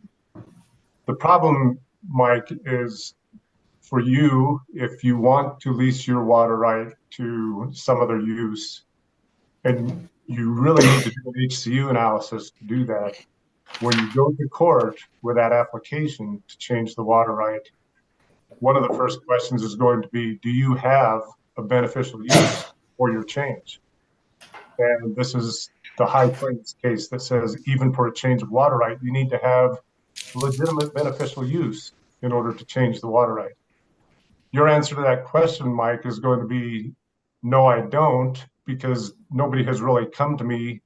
They're not going to come to me because it would take so long for me to change my water right. So I'm just doing it ahead of time. The answer will be, you can't do that ahead of time. That fits as speculation under the High Plains case. Then next year, when they come to you and want that water, you're not going to be ready for it. So this answered that question, Alex, by allowing a change of water right for Mike and his water rights to some new beneficial use called ag water protection water right. What's important about that water right is that you can't necessarily do anything with it per se, but what you can do is hold that HCU analysis so that it's clear how much water you have available, what kind of return flow obligations you have. And then when that willing buyer comes to you and wants your water, then it's just not simple, but then it's a quicker SWSP process with a state engineer that has a turnaround of months instead of years. And so, Mike, you still own the water right. It still stays in ag. However, on a limited basis, you can lease that this year, and all the important terms and conditions are in place by which you'll quantify an HCU, return flow obligations, and other injury considerations. Does that help a little more, Alex and Mike? It does. Yes, Thank you very much. Okay. And Kevin, when you say buyer, you mean a lessee. You don't mean a buyer of the right. You mean a lessee of the right. Yeah, I guess I was using that as a general term, but lessee, right? Because Mike still owns the water right and will continue to own the water right. Okay, thank you so much. Yeah, that's helpful. All right, so what is the pleasure of the task force? Do we want to keep this on the list for consideration on December 7th, or do we want to move it to a different portion of our reporting out? Kevin and Mike, you both have your hands up still. Did you want to talk? But last comment for me, Kathy, I'm not a voting member and I try to avoid sharing opinions, but I think to Orla bringing this up, I always thought it was good legislation. It's creative, it solves a problem, and it's only effective in divisions 1 and 2. If you make it effective statewide, I'm not seeing any harm that comes from that. Thanks. All right, thank you. Any dissenting views? All right, and Orla, are you willing to take on one more assignment on Absolutely, putting a recommendation together? All right, so this one will move forward for us to look at a specific recommendation on November 30th for voting December 7th. Thank you very much for all his help in answering questions. Yes, we're glad you're here. All right, and the second one under ag water protection was brought forward by Alex Davis. It is incentivized conservation easements, also on page 8 of the packet. And if you're using the little cheat sheet that I sent out that looks like, well, I'm not going to be able to see it like this. I missed it on there, so it's our new number N, incentivized conservation easement. So Alex, do you want to explain that recommendation? Yes, and I'm sorry there's no more language there. It's also a little bit more than incentivizing conservation easements. It's sort of asking for at least some portion of the agricultural community to say, we've heard a lot about and have for years, but as a state and as a community and as regional areas, we being people in the water community have been talking for years about how do we protect agriculture. And that protection of agriculture is sort of agriculture as a large group. And I think what I threw out there several meetings ago was the idea that it's difficult for the individual agricultural water users to necessarily provide the same commitment back to the communities and to the region and to the state to keep their lands in agriculture. And so there's an area at which we as a community or as a region or a state are investing in keeping agriculture viable, keeping land in agriculture. And if the individual agricultural users are simply, they then, 5 years later, they reach a point where they're going to sell anyway, or they're, they can't find someone, that commitment that the state is making with funds and in-kind resources becomes a short-term commitment. So how can we, conservation easement seems the most logical tool.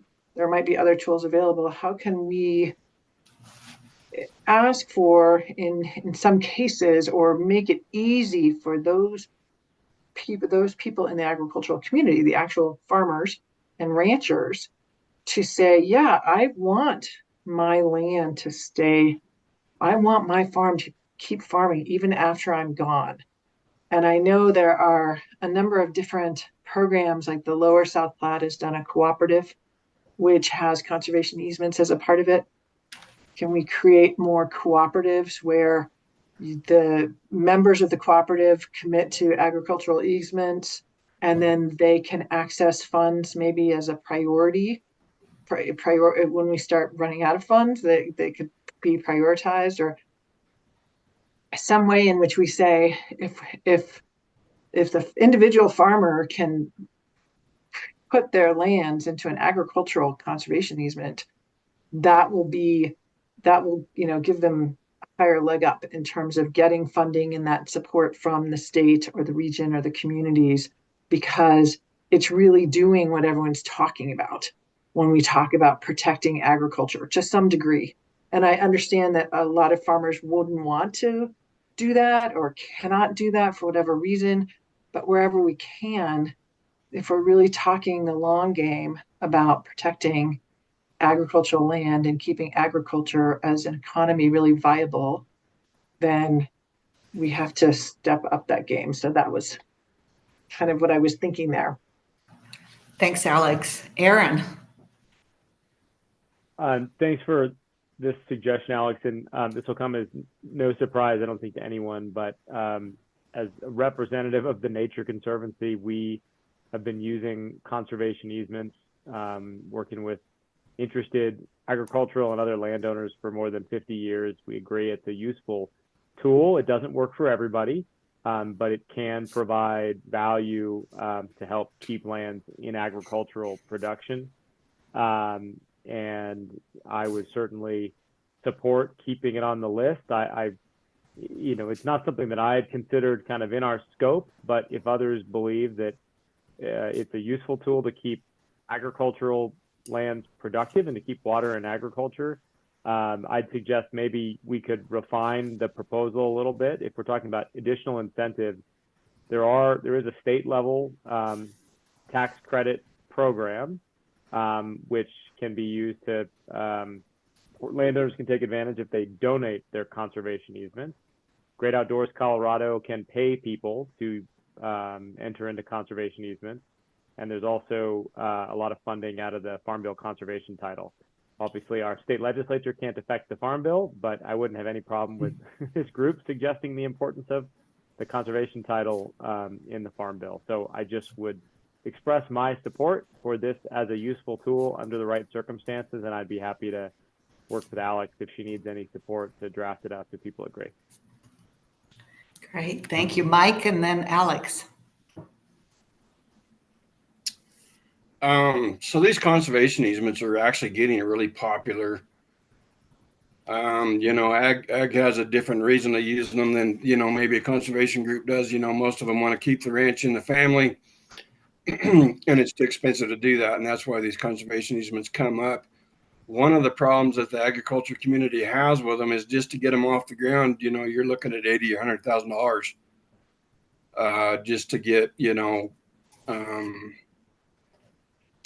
some of the paperwork done just to get it started. So I'm not opposed to this. And it does protect water to a certain extent because the land doesn't get developed.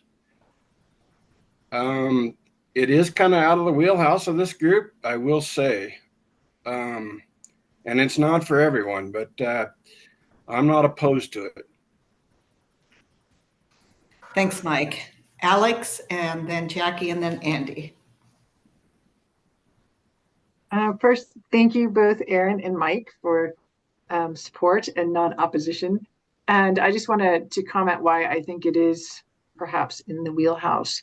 When I think of drought resiliency, when we hardscape the land, there's less resiliency associated. When we protect, so Chip Berry used to talk about his drought bank was in the lawns of the cities, right? And this is 20 years ago. And he would talk about, if I have that elasticity of purpose in my lawns. Well, now cities are getting rid of their lawns, so we don't have that elasticity quite as much anymore. But when you have irrigated agriculture, to some degree, you have a little bit more elasticity.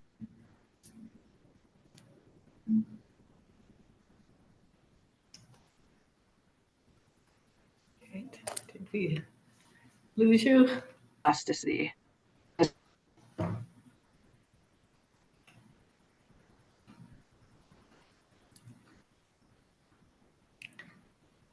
Alex, you're frozen on my screen here. I'm going to go ahead and move to Jackie and then Andy, and then we will come back to you.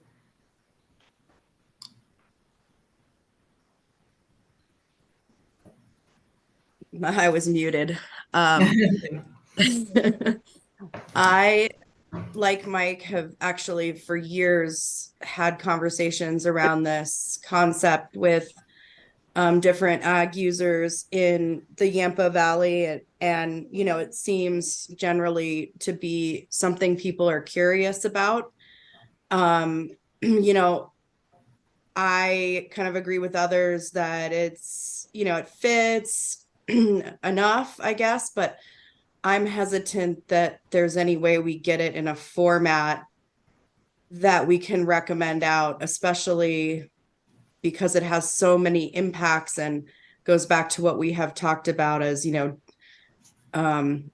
there might be some area specific things that need to be considered. And so I'm comfortable with having it come out of the task force if it's sort of like we think this should be looked into. It's a good idea.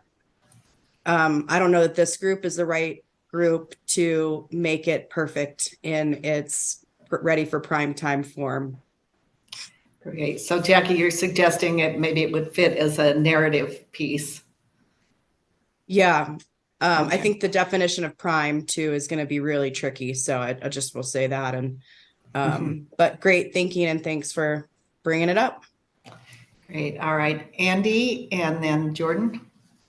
Yeah, Alex, I appreciate you bringing this up, and I think it has some interesting ideas. But I guess in my prior life, I represented a lot of agricultural families as a private practice attorney, and talked to every one of those families that I represented about easements, and over my career probably helped landowners put easements on 30 or 40,000 acres of land.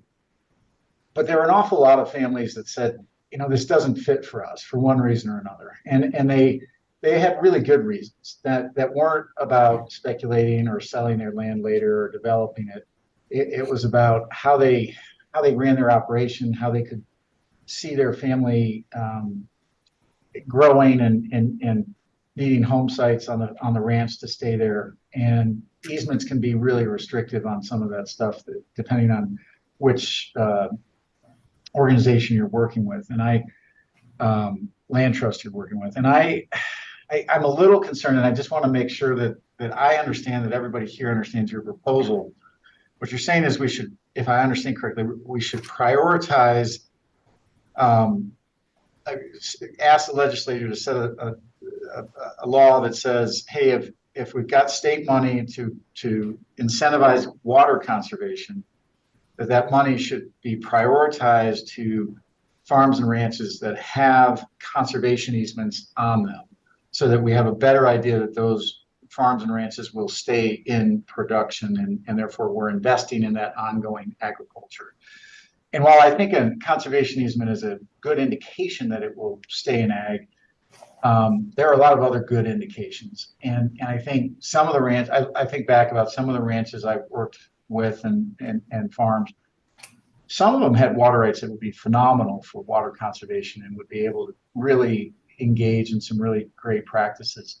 Others, not so much. And so by doing this, we may not end up with, if we're asking the state to prioritize it in that manner, we may not end up with the best and the most bang for our buck as a state in terms of paying for water conservation. Because there may be folks who, for some reason, the easement didn't fit their family operation, and then they're not eligible for that water conservation dollars under this concept. And so I just, Alex, wanted to make sure I understood your proposal correctly, but then B, at least put my idea out there for everybody to think about. Great, thanks. We are at about 11 minutes on this topic. So let's do Jordan, Aaron, Alex, and then see if we can wrap up where we want this to end up with from the task force. So Jordan. I'll be very quick then. If this moves forward in either way, I'd be happy to work with Aaron and Alex on specific wording. Okay, Aaron. Maybe Alex can answer Andy's question about her intentions before I jump in. Can we switch order if that's appropriate? Sure. This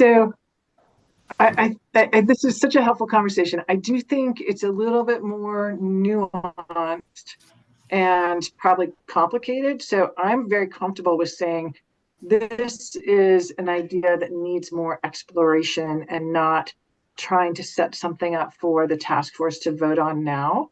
And I appreciate people wanting to spend more time on it, because I think there are some pieces that would be really beneficial, I think, to the agricultural community, to the state, to the regions.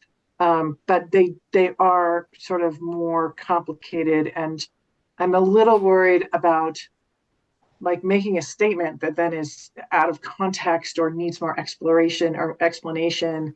And so I like the idea of just putting it in the narrative. saying, let's look at this some more. Maybe Aaron and Jordan and I go play with it and bring an idea somewhere else to some other forum for thought or conversation, or, however these ideas that we're just positing go forward. That's what I guess I would say. Thanks, Alex. Aaron? I just wanted to, I didn't hear the proposal as suggesting that the state should prioritize investment in conservation funding to lands with conservation easements. I completely agree with Andy and Jackie and Mike and others. They're not for everyone. They provide benefits to some people, but they're too restrictive for others. They're contracts that can be designed to work for individual landowners, but certainly wouldn't suggest for this or almost anything that we're putting forward that it is a one-size-all solution. So my point was, if they have value to some, and I'm not going to push hard on this, but it could be useful to suggest that state funding from other sources, not the CWCB, who have, I believe, paid for conservation easements, but that there is funding through other state and federal programs that can pay for either tax credits for donations or actually pay for conservation easements, which I think is at least tangentially connected to this. It can provide some good options for the right people, and for others, ignore it and don't work with it. So I still think it's a useful tool, but happy to work with Alex and Jordan to put some language in it in the narrative to highlight the discussion. All right, it's been suggested that this go into the narrative with some discussion. And Alex, are you willing to lead that with your team who've agreed to help you, Aaron and Jordan? Yes, absolutely. Thanks. All right. Great. Anyone opposed to moving this forward in as part of our narrative in the report? No. All right. Good work, everyone. I suggest that we go through the next one, which is something that came from Attorney General Phil Weiser, brought forward by Alex, and then take a short lunch break. Is that agreeable to folks? All right, we'll do that. And Aaron, I think your refrain of no one size fits all, that should be like a big sign over the state legislature for all issues in this coming session. If we could do that, that would be good. All right, reversion of present perfected water rights, otherwise subject to abandonment. Alex, you moved this forward from the Attorney General's suggestions for us. So jump in and talk about why you did that. Yeah, so I have not talked to the Attorney General or anyone at the Attorney General's office about what they were thinking. So this is my interpretation of what they were thinking. But I do know that many years ago, when I was at the state, we had a conversation about the idea that we had the state engineer's office in their decennial abandonment were abandoning pre-compact water rights. And the compact, what pre-compact water rights are water rights that are not subject to the compact. If there is a curtailment, worst case scenario, there's a compact curtailment and the state engineer has to start shutting down water rights that are subject to the compact.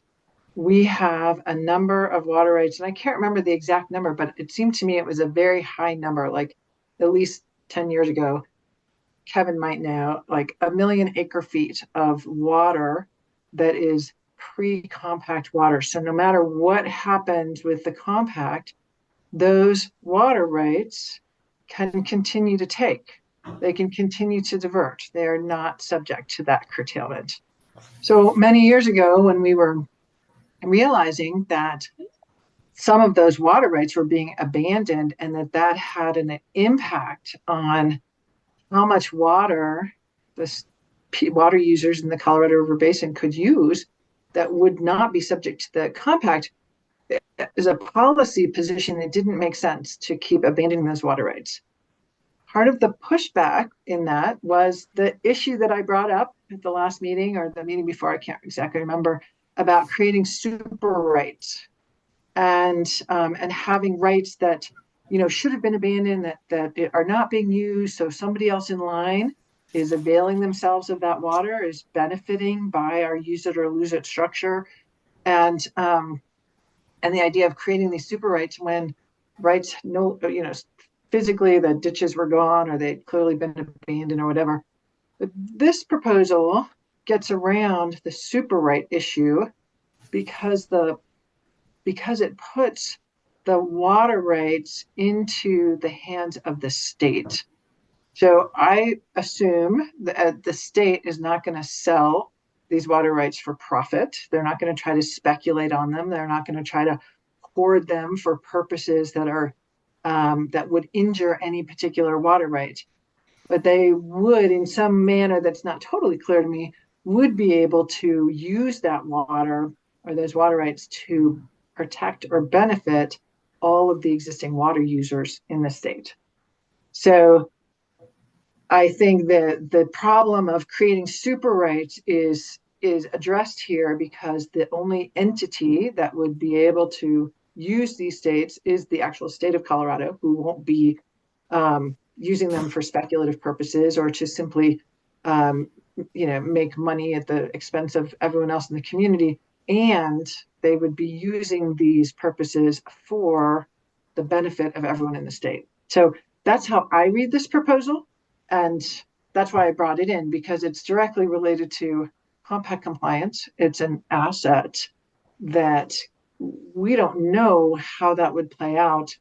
Why would we lose that asset now when in the context of a crisis, it might be very helpful?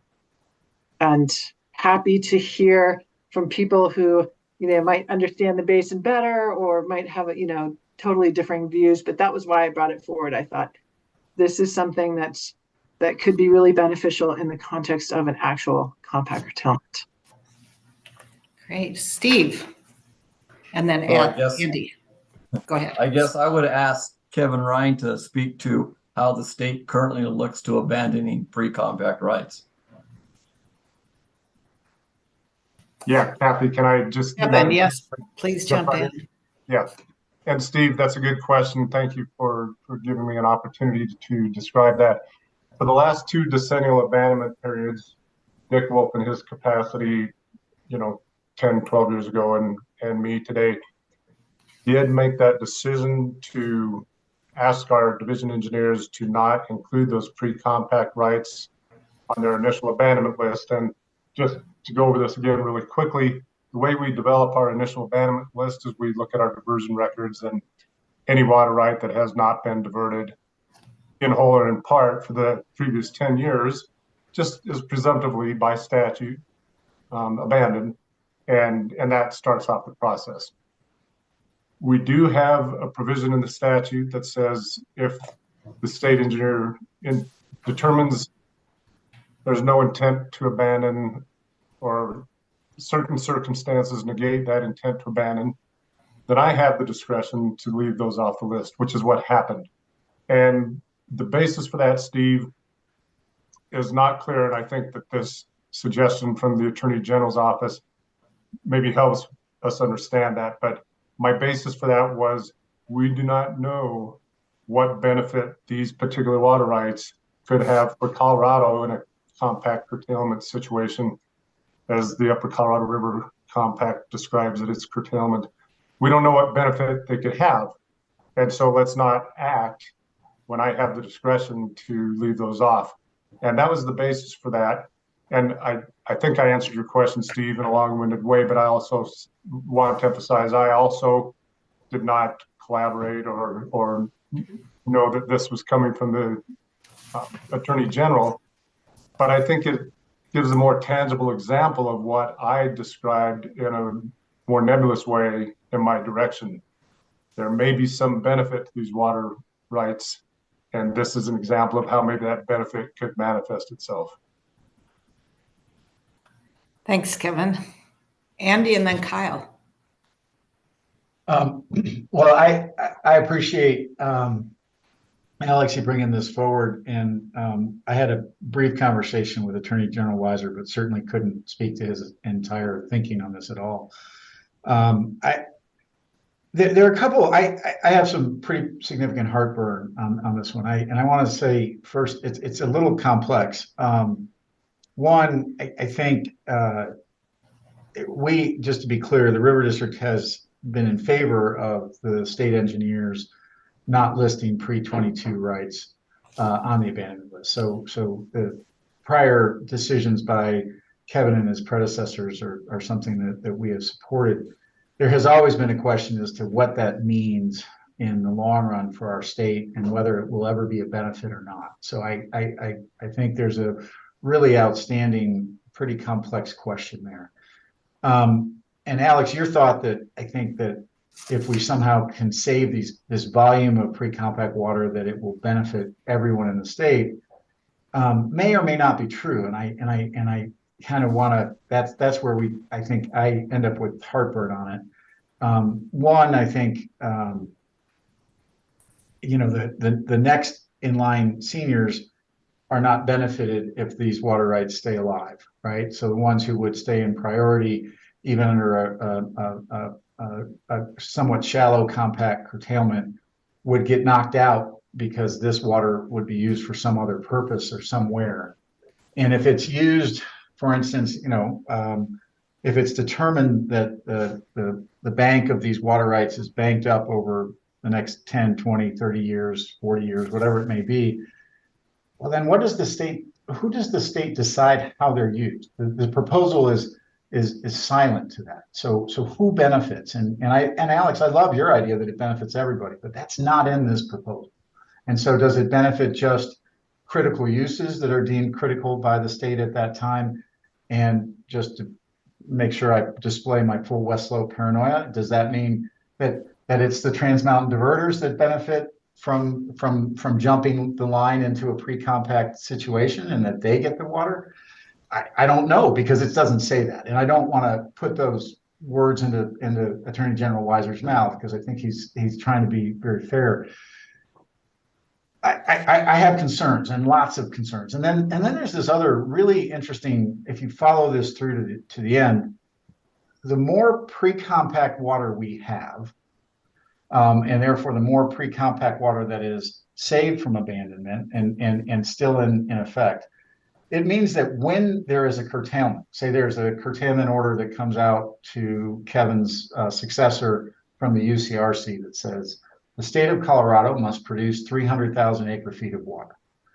Well, if it's 300,000 acre feet of water from all post-compact water rights, and there's a way to determine that, that burden is met. But if certain of those pre-compact water rights are covered by post-compact water, I'm saying, if the post-compact water rights have to bear the burden of that call or that curtailment, if you add additional pre-compact water and you knock out some of those, some but not all of the post-compact water rights get satisfied with that pre-compact water, you've actually increased the burden on the remaining post-compact water users. They may be under multiple years of curtailment as opposed to 1 year. They may be injured deeper and longer. There may be more post-compact water users that are injured.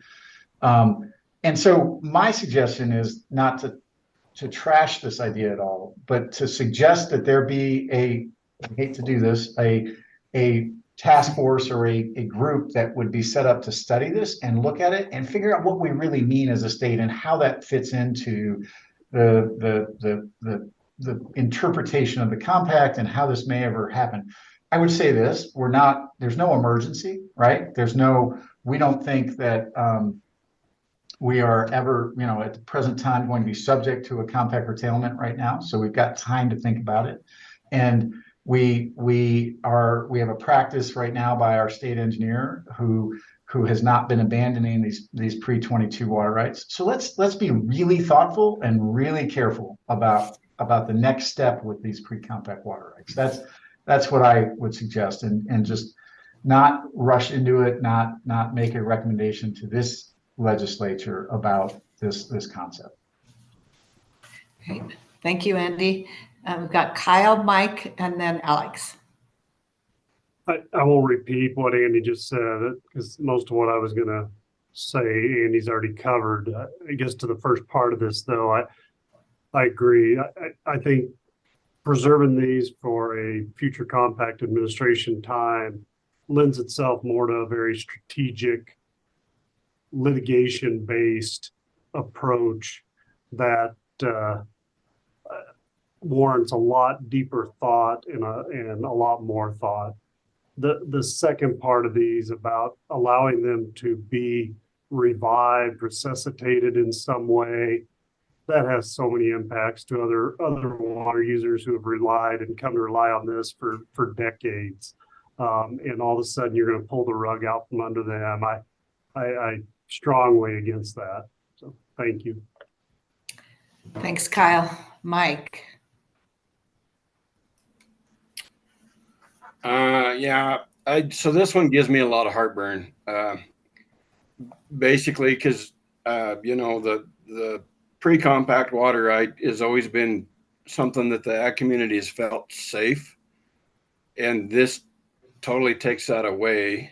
It gives me the feeling that it's no longer safe. And then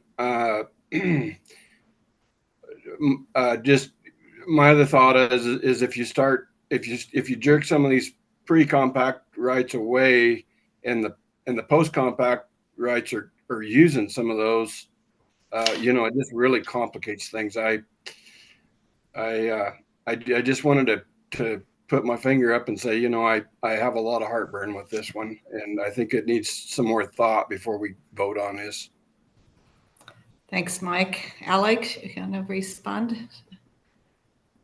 Yeah, I mean, I hear the complexity. I think that's absolutely true whenever you're talking about sort of creating rights that continue to exist when perhaps they shouldn't, or making them more flexible, or making them operate differently. There is that potential for injury that needs to be addressed and looked at with some scrutiny. I am hopeful that I agree, as long as the state engineer is not abandoning these rights, because as several attorneys who've been involved in interstate litigation have made clear, the Supreme Court will look at what you did and they'll say, these rights don't exist. You don't have this pre-compact water anymore, so don't look at it as an asset to you anymore, right? If those rights are gone, they're gone, and we then have reduced the state's ability to protect under the compact. We have gotten rid of what I feel is a very valuable asset vis-a-vis compact curtailment or a compact crisis in the future. So I agree with Andy. There is some status quo that will enable people to continue to explore this idea and how it might work, and do so with intention and to prevent injury. And this task force is designed to look at the compact and the Colorado River, and I agree with the Attorney General that this could be an important tool towards protections under the compact in ways we can't yet know, right? We don't know what a curtailment would look like. We don't know what that litigation would look like. We don't know what the conditions will look like. We don't know how the river will be operated 15 years, 20 years, 30 years. And so to be very careful about maintaining options and keeping potentially valuable tools on the table, I think is important. And I think that's what the group has said. We want to keep this as a potentially valuable tool, but it's complicated and a little scary and a little concerning. So we're not going to agree to any particular language to recommend going forward, but need to keep talking about it. All right, thanks, Alex. Kevin will give you the last comment here and then kind of take a pulse on if we want to follow Alex's recommendation on continuing to explore this topic, or someone continuing to explore this topic in the future. So, Kevin. sorry. I know we're short of time on this one, but I just want to double check, Alex. This is important. Did you allude to the possibility that the Supreme Court could in some way take an action that basically, absent a state-driven abandonment process, actually somehow nullifies or takes away these pre-compact rights? Did you say something about that? No, that's not what I said. I was poorly paraphrasing what I've heard another attorney talk about in the context of defending state actions to the U.S. Supreme Court in interstate litigation, where and I think the argument was somewhere along the lines of these are rights that the state gets to determine how they're used, and the court said something along the lines of those rights no longer exist under your state law, under actions that you have taken. So don't be throwing them out in this interstate litigation anymore. So what we do in the state impacts what we can argue in interstate litigation. So that was what I was trying to say. You were referring to already abandoned rights. Yeah. Yeah. Okay. Thank you. Thanks for letting me clarify. All right, thanks. I'm not sensing that we want this to move forward as a recommendation. Hearing things like heartburn and complication and issues. Do we want to retain this in the narrative with a suggestion to refer it to another group for follow-up, or do we want to take this off the table?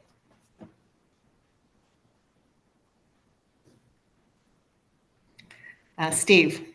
We just, based on the things that Kyle and Andy said, in addition to the big heartburn of the concept of the state holding a big portfolio of water rights, which I know many folks in Southwest are very opposed to, I would just like to see this taken off the table completely.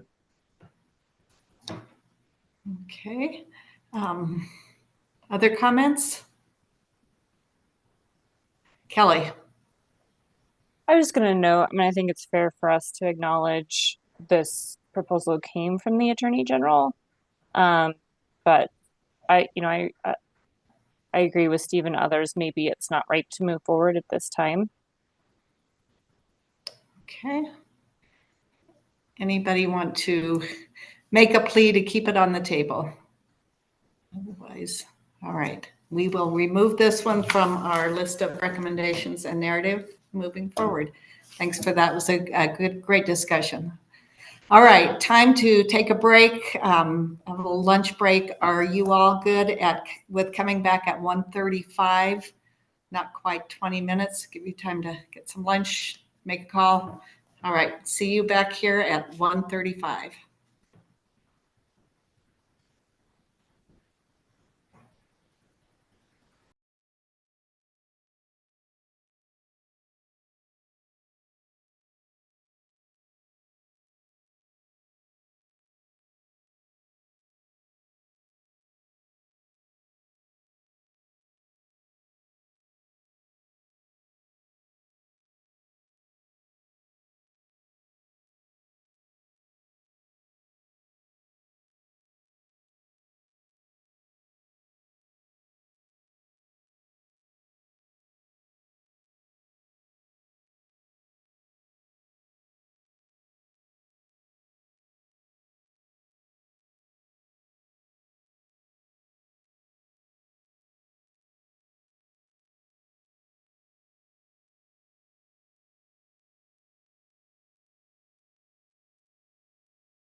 All right, everyone, this is your 1-minute warning.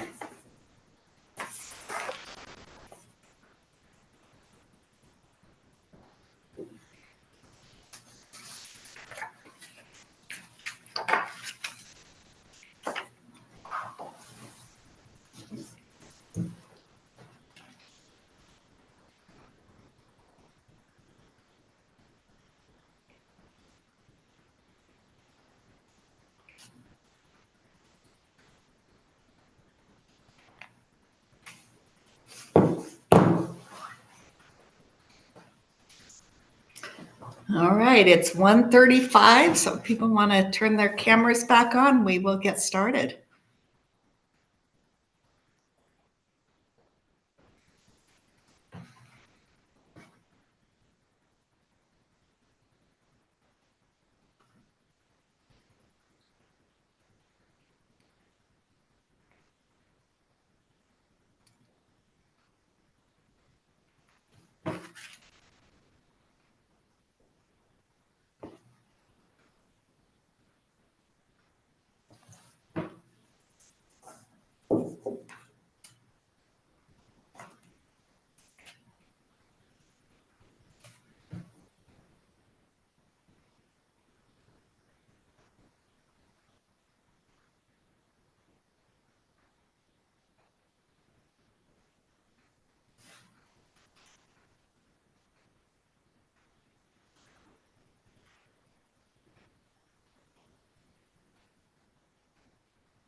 All right, we are going to get started again, so I hope you all had a nice leisurely lunch.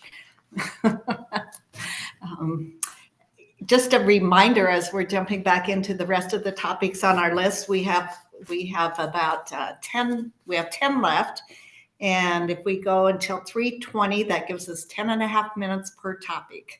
So we will continue to kind of crack the whip, but just a reminder, and Siobhan brought this up for us, which I think is really helpful, is that if you do have questions or concerns or feel like something should be on the list or off the list or anything, today's the day to bring it up, because our meeting on the 7th will be just any final refinements and voting on what goes into the report. So this is sort of it for substantive comments and questions.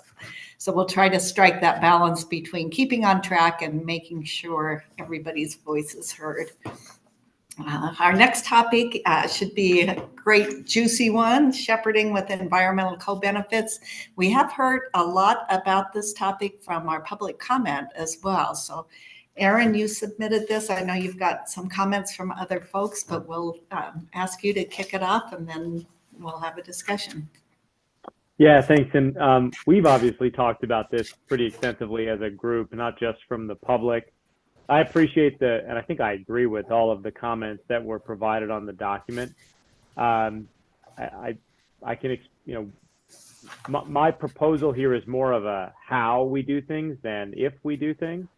And essentially, my suggestion is if we implement some sort of a program that would be delivering water either to in-state reservoirs for additional protection against interstate obligations or to address drought, or if we are in some future circumstance delivering water out of the state, that I would hope we do that in a way that optimizes for incidental benefits for our rivers and streams on the way down.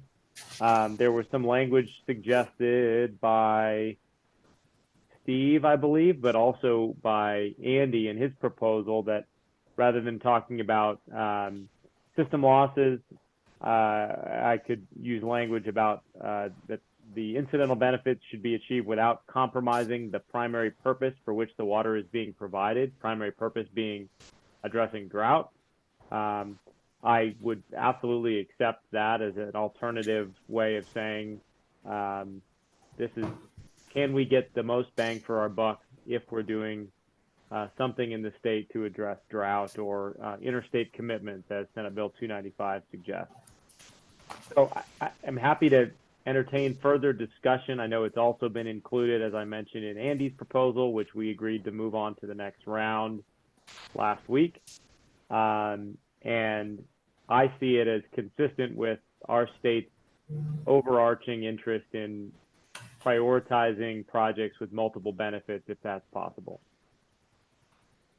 Okay, great. Comments, Steve? Yeah, thanks, Aaron, and I appreciate what you're saying. And I think we would probably pretty much agree on the if and the how on this concept. Obviously, as my comments show, it's the when that we have concerns about. So this concept, and we've talked about it before, of interstate commitments. We currently have no interstate commitments, and what might trigger that. So obviously, this may be covered in some of the other topics down the road, but that's where my concern lies, not in the if and the how of this. So thanks. Other comments? Orla? Thanks, Aaron, and thanks, Steve. I think I'm supportive of this moving forward. I think, you know, we've heard the multi-benefit in all sorts of ways across our state, and that it's something that we value. So I think it's important to think about that as we look at this. I mean, Steve mentioned it in his comments, and you know, we do need to be clear, like what beneficial use this would be tied to. So, you know, thinking about how that would be defined. I think that is something that's, you know, is something for the task force to discuss and refine. Because I think, you know, how we move water around when we're dealing with interstate commitments, if and when they occur, right? So this is more about what are we doing for put this in the low and no regrets strategy of like creating a tool that's there if and when we need it. But I think for that beneficial use, what are we thinking around whether it's a compact call or whether it's a more proactive compact compliance kind of program. So that would be what I would say there. Great. And is that related to the triggers that Steve had mentioned? Like what would trigger this? Absolutely. Yeah. Because, and I'll defer to Kevin on this, but he can't move water around unless he's moving it for a reason. And my comment is when he's moving that water, we want to see the environmental benefits considered. You know, it may not be the primary purpose, but as we're moving the water, let's make sure we're thinking about ways that can be done in the right way. And I think we've all seen good examples of how that's done well and how that's done poorly. You know, when the Drought releases were done, they were less than ideal out of Blue Mesa, but then when they were done on the green, there was a lot of consideration for how they could support the recovery program and things like that. So, you know, I think people appreciate the fact that we can do things in a better way. So as we move water around. Thanks, Orla. Kevin and then Steve.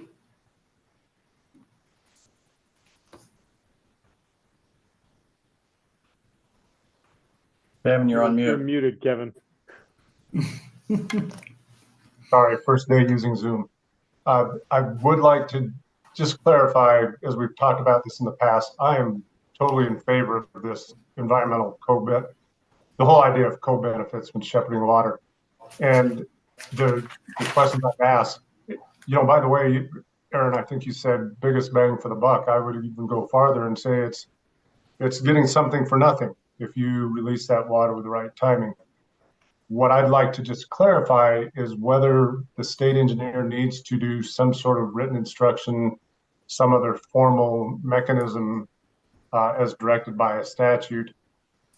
And maybe I'm not so averse to that, but I want to be clear that what it would probably be is a statement that unless otherwise precluded by the nature of the water right, the nature of the agreement, the nature of the whatever's put in place, the state engineer shall allow releases at the timing and in the manner by the owners. Something to that effect, Aaron. And I hope that doesn't sound contrary. It's just that I want to be sure that I don't think that we have a contrary role.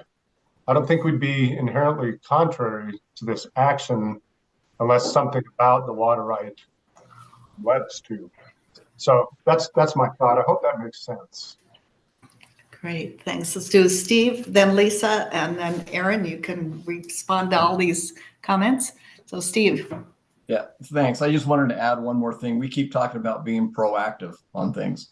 I'd like to remind folks that basically the compact requires the states to be proactive. It doesn't say you take action when you violate the compact. It says you take action before so you don't violate the compact. So this concept of being proactive, it's inherent within the compact, and a finding from the UCRC to shepherd water state, I think Kevin already has that authority to do that based on the UCR finding. So I guess that's comment. Great, thank you. Lisa. I just have a question or a clarification question. In the suggested legislative language at the very end of the sentence, it says, let's see, to provide demonstrable stream health and recreational benefits without appreciable transit loss. I guess I'm wondering if that means there would be no transit loss attributed to this, and is that because it's already attributed to the primary purpose of that release of water? Or are you just suggesting that there would be no transit loss attributed to this at all? Thanks. Okay, Aaron and then Andy. Yeah, Lisa, I've rethought, I should have corrected this. I've rethought that language. I think the alternative language that I think Steve and Andy both suggested would say provide, and I want to get to this clause too, provide demonstrable stream health and recreational benefits. Where is the other language? Without compromising the primary purpose for which the water is being provided. I think that's clear because I'm suggesting I don't want us to lose more if the purpose is drought benefits, and by releasing it at a certain time, you would be incurring a ton of transit loss, then we'd be undermining the primary purpose. So I will change that. I think that is overly complicated the way that I wrote it the first time. This is all about, can we get something for nothing, as Kevin said. The other thing that I wanted to mention to kind of respond to the two questions I heard from Kevin. One is, would you need written instructions? I don't know. The idea about directing that proactive engagement is to that clause, demonstrable stream health and recreational benefits. We talked about that earlier in Orla's presentation. What does that mean? It would be useful, I would think, to have clearly defined objectives that you're trying to target. And some of that could be provided by CPW.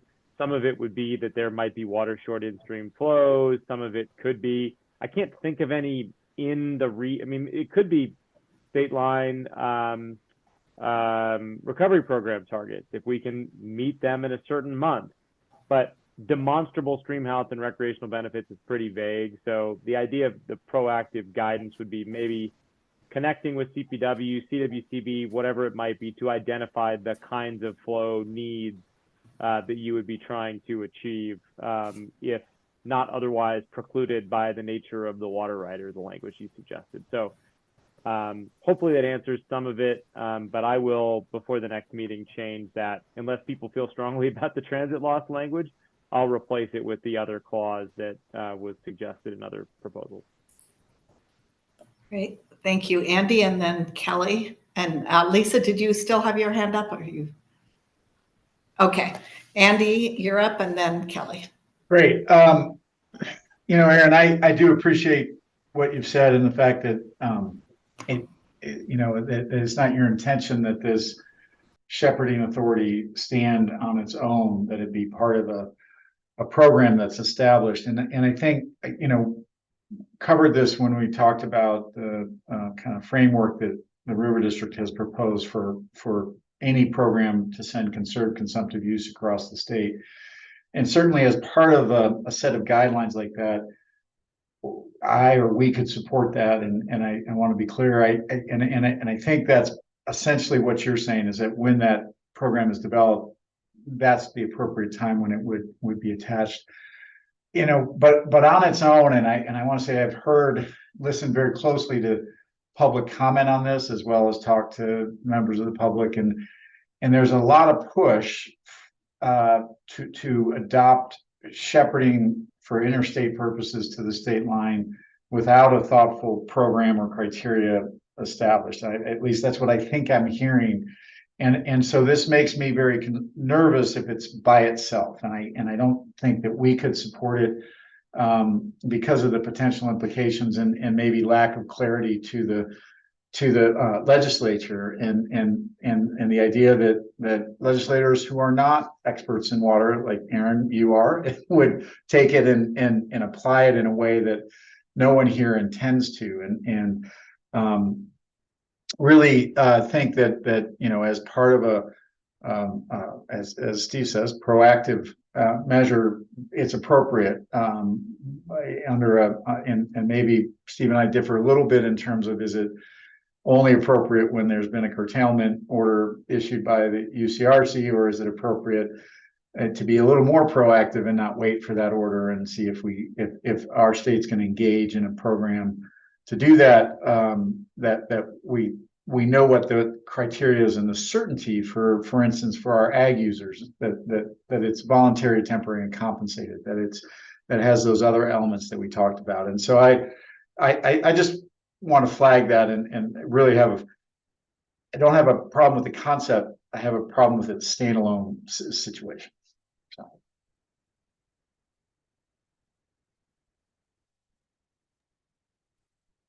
You're on mute, Madam Chair. Sorry about that. Andy, are you suggesting that this recommendation should be combined with conserved consumptive use or some other recommendation, or somehow presented together in the task force report?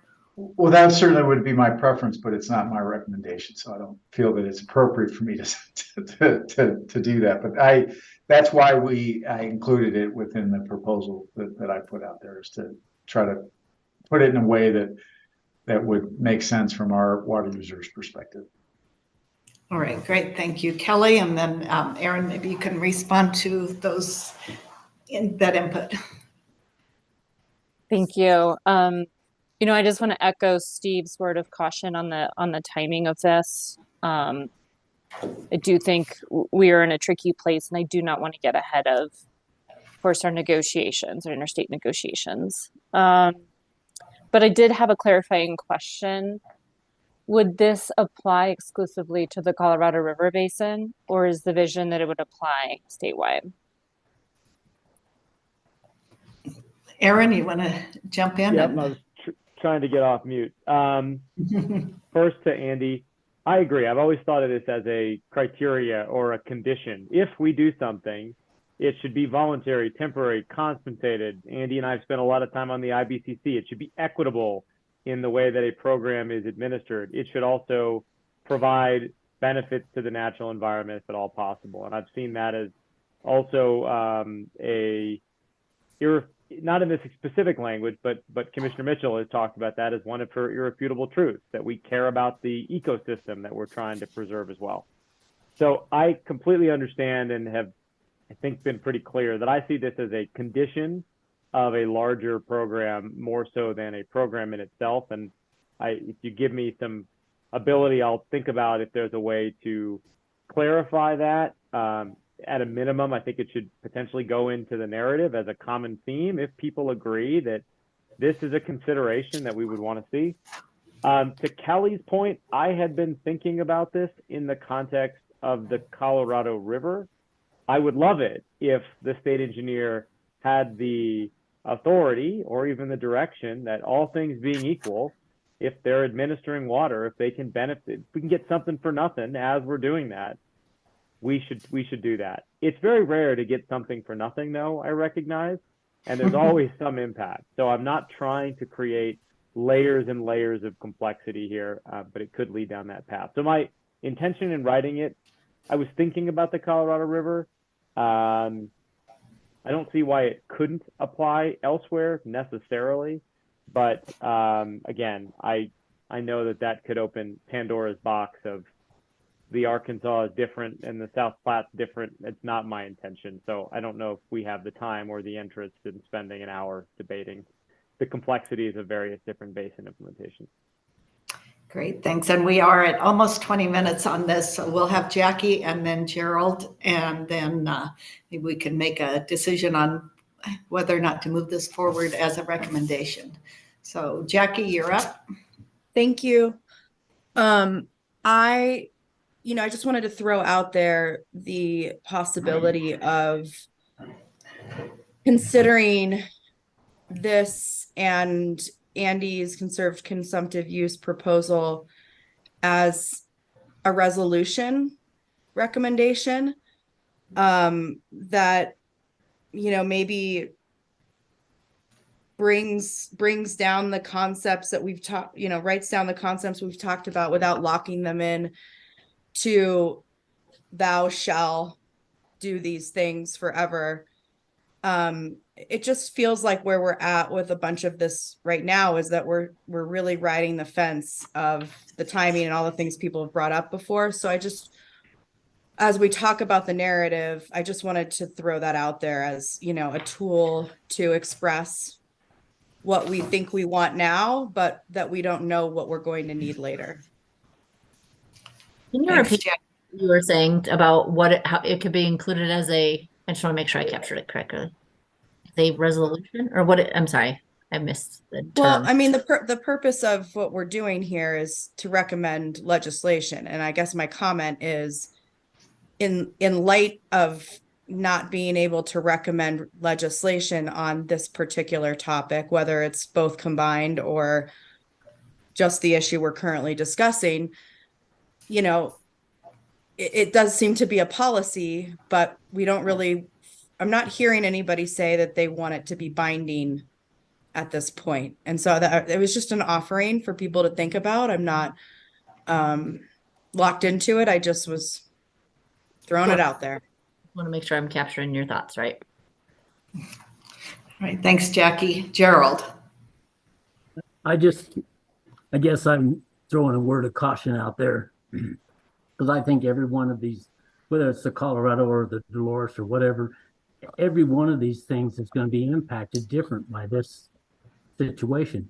And if you look at the situation we created when we put McPhee Dam in and we put an environmental pool of water there, 28,000 acre feet, we have a continuous flow of water out of that reservoir now. And we basically, over the 100 years before that, MVI late in the summer was pulling almost everything out of the river except what bypass had to go by just to meet the downstream users. Well, what was happening at that time, and I'll try to make this as brief as I can, but the water was actually warming up. So all we had below there basically in the pools were the sucker species because there wasn't any movement between the pools. Once the flow dropped so low, there was no basically predators to those fish. Well, when we put that reservoir in there and put that environmental pool in there, started releasing so much water all the time, that fact went away.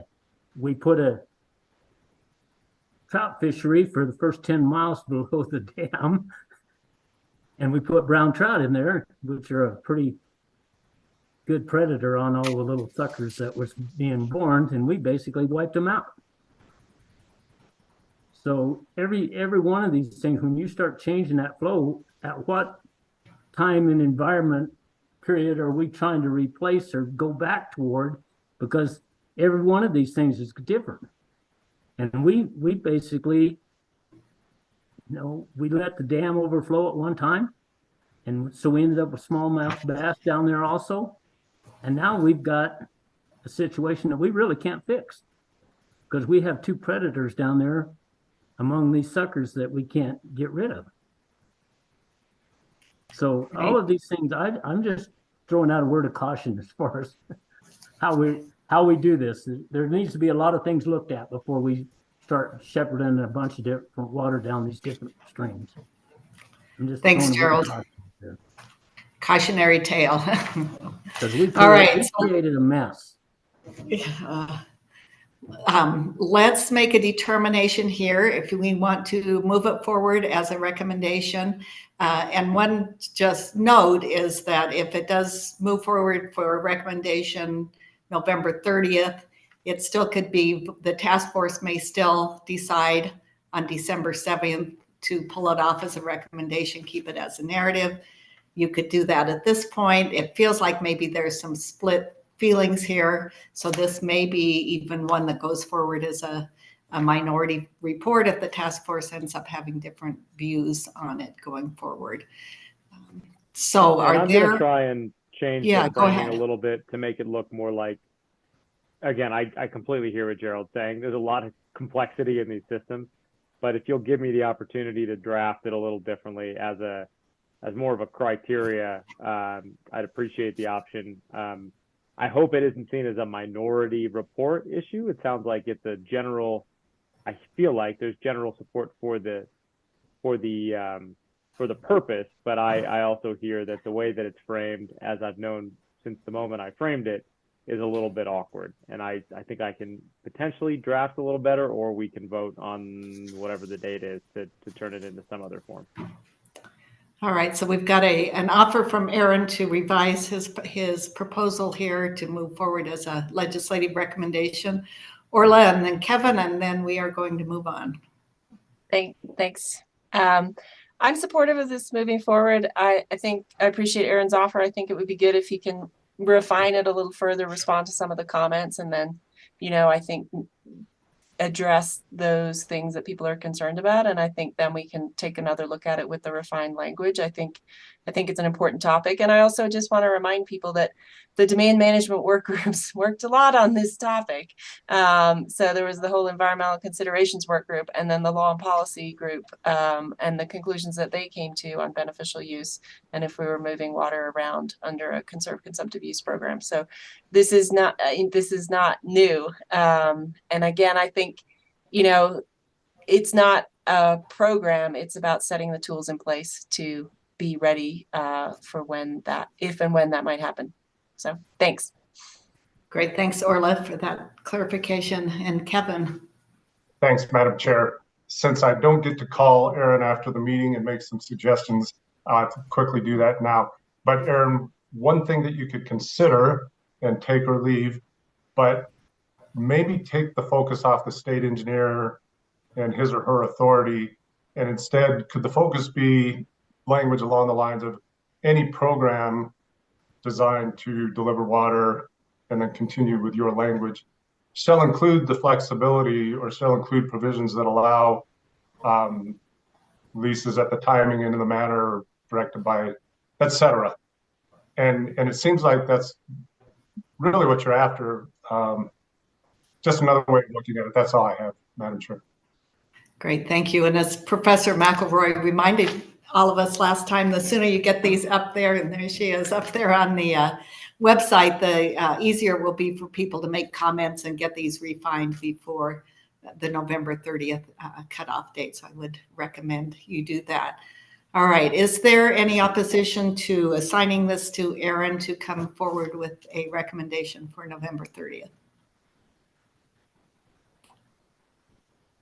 Okay, it's in your court again, Aaron. Thank you. Our next topic is long-term outlook for 10-year total flow at Lee Ferry. And this is Randy Kim. And I just want to note that Allison Baker is online as a participant. So we're trying to get her moved over as panelists, but she has joined us this afternoon. All right, Randy. Thank you. Good afternoon, everyone. So this is a proposal based on the presentation that Kevin provided to us regarding compact compliance and 10-year aggregate flows at Lee's Ferry. Looking at the data that he provided, we do have projections through 2025, but not beyond that. And my proposal is to develop some long-range planning projections on what those flows may be under various hydrologic conditions or operating conditions to use as a tool to help us collectively plan for potential compact calls. And I think from my perspective, I feel like one of the limitations of demand management is not knowing potentially when or how much, and this could possibly provide a tool that would help incentivize participants and plan for the future. So I certainly don't know what the current limitations are for not doing that. I know there's some apprehension about doing projections based on where we are in the negotiations, but from my perspective, I think it would provide a valuable tool. Thank you. Thanks, Randy. Kevin, your hand is up, and then Steve. My hand is now down. I didn't have anything. All right. You owe everybody a donut for every time that happens, you know. I'm driving down the road with my turn signal on. There we go. All right, Steve. So I was just going to provide a little information on this. Obviously, it's a good idea, but please realize the state and the upper basin states and all 7 states and the federal government have reams and reams of modeling data that show like this exact stuff. So this information is out there. There's a tool on the reclamation website that you can go in and mess with and pull out different hydrologies and different traces of what flows in the river look like. So the information is there. It may not be really easy to get to, but it is available and out there. Thank you. I appreciate that. All right. Randy, given that information, do you want to include something in this as a narrative, or do you think there is a legislative proposal to be had? Yeah, apparently it's, if the information is there, I don't know that there's a legislative proposal.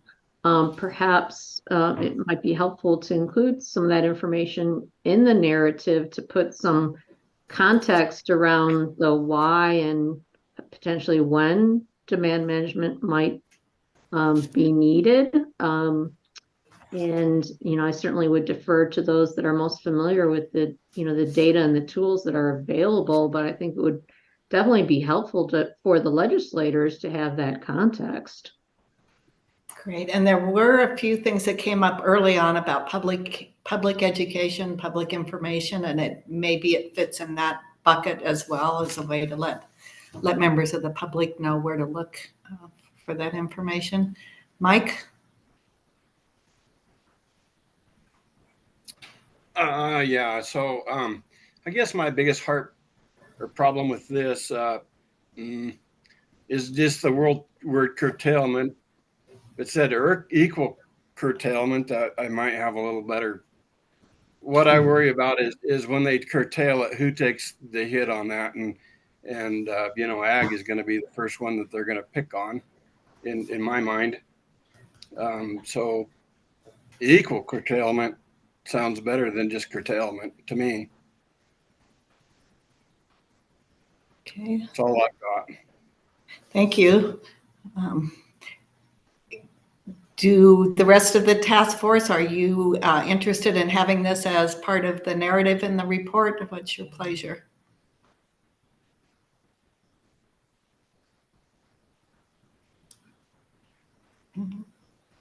Orla. I was just going to add, we talked at the last meeting about potentially having like a resources schedule to the report. So I don't know if that would be a good place for this as well. So just to flag that. That's a good proposal. So an idea to put this in the report as part of resources available. Andy? Yeah, I think Steve's right that this information's out there. The state, the various states, the UCRC, our district has done modeling as part of our risk study to look at all of this. But I guess I think there's some value here if I'm looking at Randy's proposal the right way, and really, Randy, this is a question, but I like trying to have a regular report to the legislature that says, here's where we stand with respect to our flows at Lee Ferry as an upper basin, keeping in mind it's not our state's obligation, it's the upper basin's obligation. Here's where the upper basin stands, and here's a range of hydrologic futures, and I will just say, having looked at a lot of these kind of models, you can get really into the weeds in terms of which hydrologic future you're picking, and then there's demand schedules and things that are all sorts of variables that go into those models.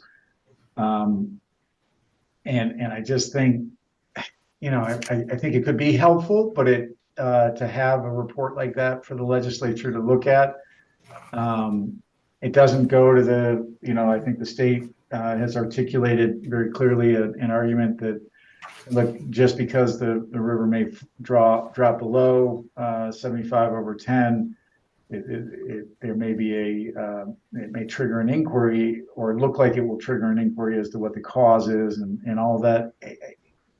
I do worry. I mean, on one hand, I think that information is good, and prefer to have data in an accessible way in our report for our legislature. On the other hand, if it's just the data without a tool to interpret it, I'm afraid that there could be a lot of crazy ideas that come out of the legislature on that. So, I think maybe just in the informational, hey, these are places you can find it, might not be a bad idea. Okay, Kevin. Thanks, Madam Chair. As a group, we're so good at peeling back that first layer and really digging into the details and unintended consequences and concerns.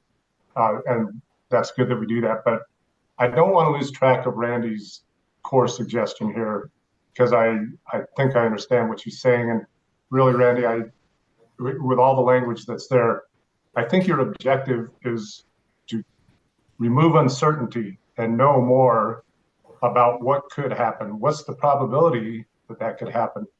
And Randy, I'm sorry if I'm putting words in your mouth, but so that people can plan, ahead. I think that's what I hear from you, and I don't want to lose track of that concern from you, because I think it's an important concern. And Andy, Steve, and maybe a couple others have articulated this, or at least alluded to it, the concept that we have a lot of data, a lot of resources, and the more we try to project, that band of uncertainty gets larger and larger. So I wonder, again, we're data rich and information poor. If we try to do as Randy suggested, are we going to have any more certainty in terms of being able to plan than we currently have right now? So Randy, not to trivialize at all your concerns, but can we practically address them? Yeah, and I don't know. I guess I'm going back to the presentation. I was trying to find it. I can't put my fingers on it.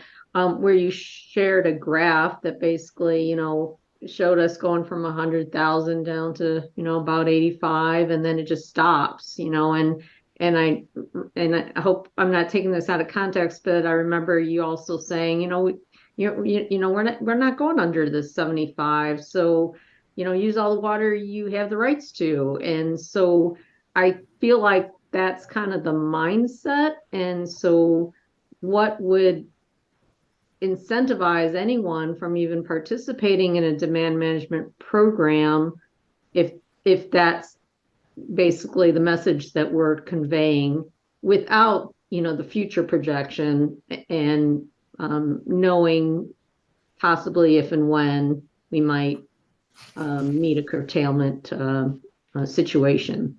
So that was kind of my thought process in just having a tool, or at least a vision, that this could happen, and this is why we want to develop a demand management program. If not, why are we even here? I don't mean to, trivialize it, but that was my kind of simple analysis of this. All right. Thanks, Randy. There's a proposal on the table to include this as a resource, and maybe there's some language even in the introduction that talks about what you just said, Randy. Why are we here? And points to that as a resource. Is that acceptable for your suggestion, or does anyone on the task force have a different idea about that? All right, we will put it in that box for now to include as a resource for the public. Mike, I see your hand still up, but did you have anything else? No, I'm sorry, I forgot to turn my blinker off. That's quite all right. All right. I wanted to jump in real quick, Madam Chair, and just say, Randy, Kevin's PowerPoint slides from that presentation are up on the website. If you go to the resources page and scroll down to slides from meeting, so they are there. Yeah, I know they were. I just couldn't put my fingers on them. And Gotcha. I would just ask if there is someone that could volunteer to assist with maybe helping with that narrative that's more familiar with, you know, some of the other tools that are out there.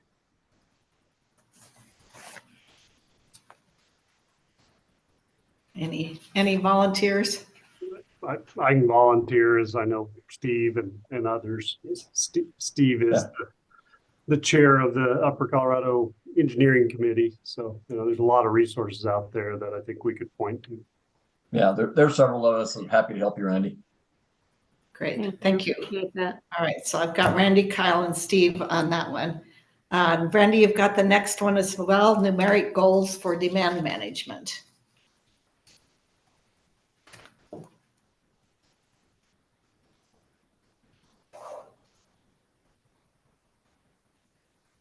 Randy, you're muted again. All right. Sorry about that. Yeah, this is kind of just a follow on to that concept in that, you know, knowing then when and where we might have the need for demand management, could we then develop goals, maybe on a basin-wide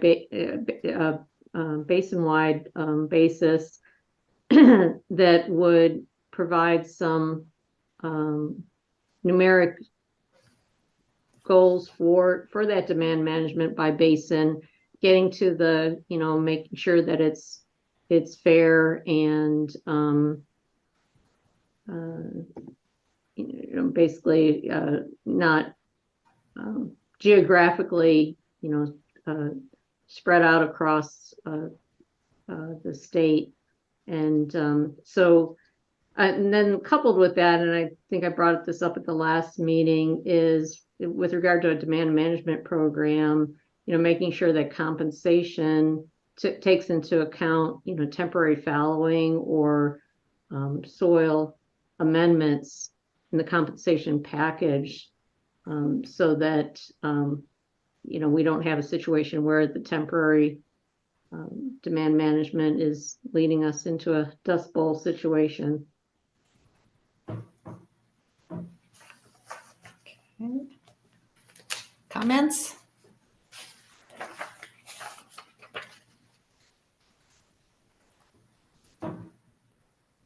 Andy. Randy, I don't disagree with the goal of what you're saying in terms of developing an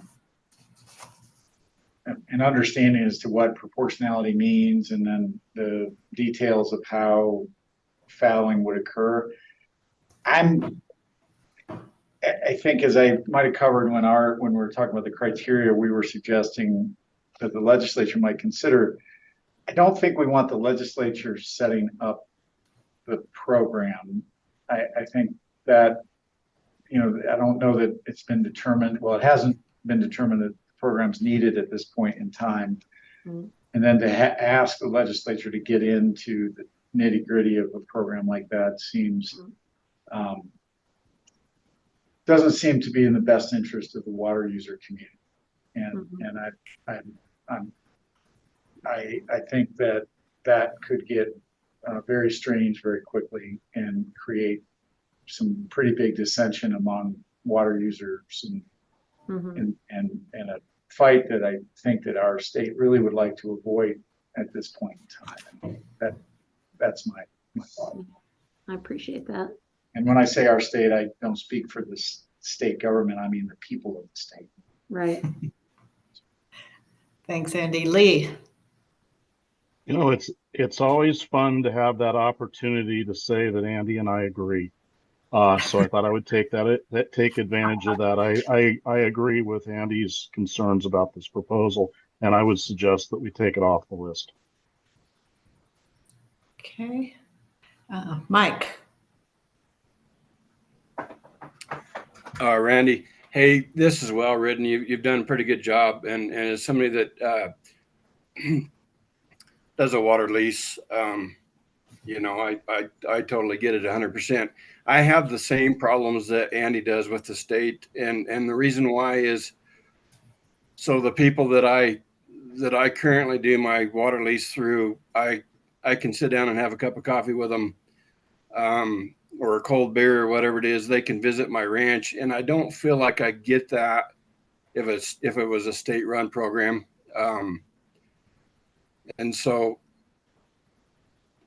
if nothing else, I would like to see that taken off, you know, that the state control it. I would rather it be through a smaller district or somebody local that knows my ranch and the differences in my ranch from somebody else's ranch. And I don't believe that, that gets lost in the state network. So my 2 cents on that one. Thanks, Mike. All right, so it's feeling like there's some agreement on the task force that maybe this is not an issue to move forward for the state for legislation. Is that a correct reading? All right, so which means we would be moving this to the off the table column. Any disagreement with that?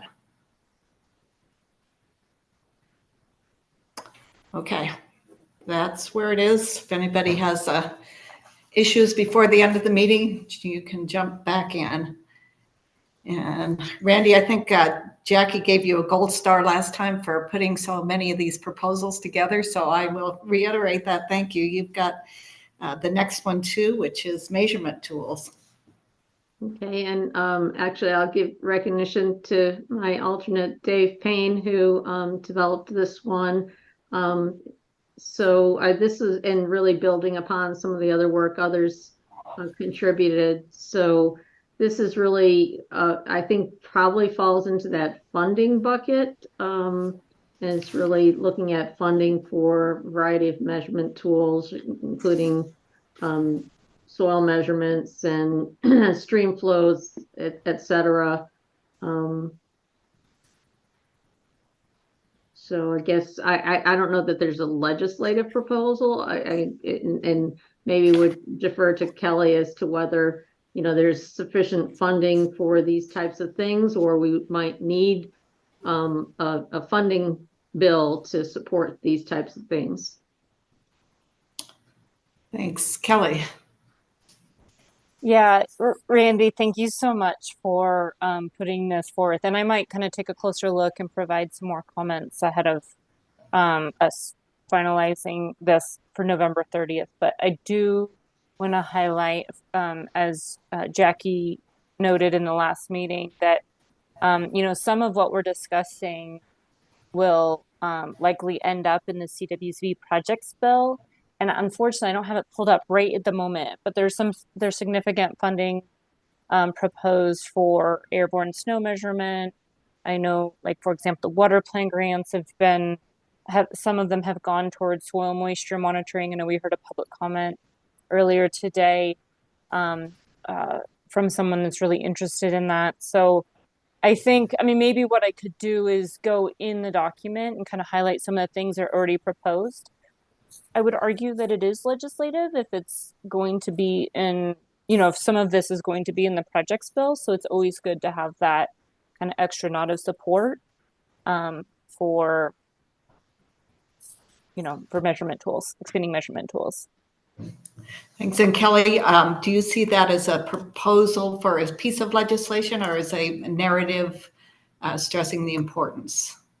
Well, I think it gets back to the discussion that we had last week. Are we saying that it's a legislative proposal only if we're having to modify statute, or are we considering certain budget items legislation? I unless I misunderstood, I think we said, well, kind of both, but I'm fine if it's just in the narrative. I just think it's really important for us as a task force to make it clear that these measurement tools are an excellent drought resilience. They're excellent drought resilience tools. And that means that we're trying to prioritize them for funding. Thank you for that clarification. All right, I've got Kevin, Aaron, Andy, and then Lee. Thanks, Madam Chair. And Kelly, maybe as you're doing your work, you can think about this. You probably already are, but Randy, I just want to look closely at what you suggested. You've got a lot of good language in there. I want to draw a distinction, as I always do, that you talk a little bit about measuring our usage and the importance of that. And we've talked as we've done our measurement rules, how that can be important to the Upper Colorado River Commission in Colorado in a compact situation. So the distinction I'd like to draw, you're talking about stream measurement and other measurement, but when we're talking about our usage, probably off the stream, what's being diverted off the stream in terms of measuring devices for head gates or for wells or for other things. So Randy, do you think that makes sense that would be included in what you're talking about is funding and improved measurement of our actual diversions off the river? And this is not a backdoor plug for our measurement rules, by the way, but just a way to highlight the issue. Yeah, I think the one thing that kind of buried towards the end of this proposal is also what I call measurements for, localized projects, which I think would be your off-stream measurements, and that where the state is funding projects through other water plan grants or other types of programs that make it a requirement of that grant or loan program to include measurement. So we do have better accounting of water efficiencies associated with these granted projects. Okay. Thanks. Aaron, then Andy and Lee. Mostly wanted to express my support for a recommendation focused on whether it's, I don't think there's any reason we shouldn't ask for funding for this. Again, I don't think we know there's not a ton of money, but let's ask for it, that we recognize that this is an important expenditure of state resources. And I just had a question. Where is it? There's conversation, we know that you can add gauges and all of that would be useful. There's a reference to using kind of new technologies, airborne snow or satellite imagery to look at consumptive uses and losses. Are there any barriers to our state's ability to use kind of new types of measurement, new types of data? I'm asking this from many, many years ago, hosting a conference that asked state engineers, what would it take for you to start using satellite information from Landsat, for example? And at least some of those folks at the time suggested that there might be statutory or administrative barriers to using new types of data that didn't exist when some of our statutes were drafted. So I don't know if there's any barriers, but at a minimum, I think we should include this as a recommendation for funding and future exploration of how to collect data most efficiently. Thanks, Aaron. Andy? Yeah, I want to say I very much support this as a recommendation to the legislature to fund. I would say that it's snowpack. It's funding diversion measurements potentially, but it's also the in-stream ability to track water, right? And I think the home stake release, experimental release that was done is good example that our gauge system was not designed to measure with the precision necessary and the frequency necessary to really track water that is being shepherded, if we're ever going to do it for a conserved consumptive use program across state lines. We've got a long way to go before we can track things, and you know, and so getting greater precision in our measurements and accuracy, both are really important. So I would say stressing that to the legislature, providing support to what they're doing already, but also saying, you know, this is an area where, you know, we're all talking about stream systems that are going to be more and more stressed, at least as far as we can tell from the science. And so being able to measure with greater precision really does matter. So thanks, Andy. And Lee. Yeah, I just wanted to point out that your concern that, Randy, that you were raising about being able to be more predictive and when are we going to have issues and stuff, until we do a better job of, you know, what the garbage in is before we get the garbage out, you know, the more we can do to measure and learn how to measure and use and have tools to predict is really valuable. I think that what we probably want to do is, you know, to answer the question, is funding legislative? Yes, substantially it is. I think that we have what we do in our report is we set a funding areas, you know, do some descriptive narratives of what those funding objectives are, but that we put that out to the legislators, that when you're looking at your budget, and you know, as Aaron keeps reminding us, there isn't an infinite amount of money, and that's right. But it is a priority, and these, you know, these things do fit into a priority.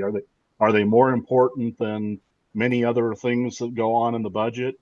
Well, that's for other people to decide, but let's lay out these things that are important. And I think that you can't use what you can't measure. You can't save what you can't measure. You can't, you know, all of those good sayings. Measurement is the most important thing that we can do, whether it's at the diversion, in the mountains, you name it. It makes us better at what we do. So I think this is something that not only should go on the funding list as a legislative priority, but go way high on the list. Thank you. All right, so it feels like there's strong support for moving this one forward as a recommendation. Randy, are you feeling all right with taking the lead on that, and or to get something on paper and ask other people to weigh in on, or do you want to see if someone wants to jump in with you? Yeah, I would definitely like some help. I know Kelly mentioned that she could maybe take a look at what's currently in the project bill and where we might need to boost it. All right, great. So there is, this is out there on the short list. And I would say all those folks who have thoughts about this, to start adding some comments to help Randy narrow that down for recommendation for the 30th. Any objection to moving this forward as a recommendation for the legislature? All right, got some enthusiasm on that one, then that's great, I think. To clarify, moving forward to a vote to recommend to the legislature. Yes. Thank you, Kelsey. Thank you. All right, let's do one more, and then we'll do just a 5-minute break. If anybody needs to get another drink of water or anything, then we'll come back. So the next one is also one submitted by Randy on invasive phytophytes and species removal. Yeah, and you can say that better than I can, so I have trouble pronouncing that word. But I don't remember who originally drafted this, and so forgive me for not giving authorship credit to whoever originally drafted this. But I basically built upon what someone else developed and just suggested that we maybe develop a statewide program if one doesn't already exist that I don't know about, to look at this more broadly. The way I see this is that a lot of these removal efforts are very localized, and feels like pushing up a big snowball up a hill. And the efforts are admirable, but maybe not really making a big dent in the problem. And if we could better evaluate the impact of invasive species on our water losses, and similar to kind of some of the wildfire mitigation efforts that we're doing on a broader scale, really tackle it on a bigger scale, we might make a bit more progress in this area. And so this would be another funding request for the legislature. Okay, comments? Alex. I really appreciate Randy bringing this forward. I think it touches, it impacts not just non-natives, impact agriculture hugely. They impact the environment in a major way. And municipalities also have to deal with noxious non-natives in a variety of ways. There is a program at the Department of Agriculture that exists, and it is designed to coordinate the local and state and federal effort. So there's a lot of people out there, but it is such a massive problem. It's so costly in terms of water, in terms of resilience, environmental resilience, agricultural resilience, and they are so difficult to fight. I would be very supportive of creating some sort of proposal to beef that program up, or to make it more, do something to either fund it more. And I'm sorry that Commissioner Greenberg's not here, because she could probably speak to what they might need or want from the state level.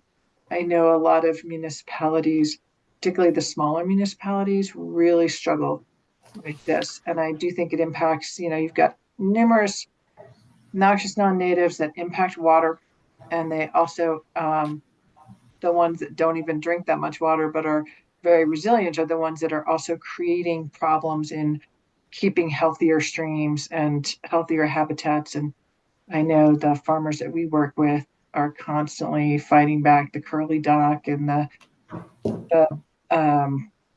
different types of thistle, and all sorts of noxious non-natives that get in the way of both agriculture and ranching. So I'm very supportive of this suggestion. I'm not exactly sure what form it takes, because I know the state already has a program. How can we help connect that program more? I don't know. Thanks, Alex. Kelly. All right. Randy, also really great proposal to put forth. I will brag to you all that I had the opportunity to go on a CDA float trip on the Green River this last summer. And it was pretty extraordinary to learn about all that CDA has been able to do with the insectary in Palisade.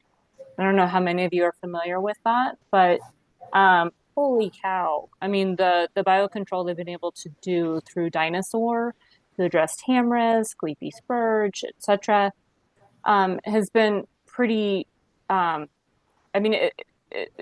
pretty extraordinary and really impactful, not just for water quality and stream health, but even for the endangered fish recovery program through there. However, I believe that my colleague Jordan had to just step away for a few minutes, so he's missing this discussion. So I will follow up with Commissioner Greenberg and see if they have anything to add here, and just to chime in as to whether they have any specific needs with respect to the insectary. Okay, thank you. Any other comments on this one? Would you like to see this move forward as a recommendation for consideration for a vote? Head nods, thumbs up. Okay, I'm seeing some thumbs up. Kyle. Randy or others. I know I think it was called the Tamara's Coalition that used to be based out of Grand Junction was doing a lot of good work. And I don't know if that's still around. I haven't heard much about them as of late. And if so, do we know or could we find out more about their funding and where it comes from and how it all works? And if we can suggest anything that could help out organizations like theirs. Yeah, they're now called River Edge West, and yeah, I think their funding is somewhat limited, but I can follow up with them. Okay, Steve. Yeah, I was just going to add to what Randy said. Rivers Edge West, they are still active. The old Tamara's Coalition. Southwest does fund them to do work on the Dolores River. So locally, they're very active. They're just not very geographically widespread. And Andy might be able to speak to more what they do in their district. All right.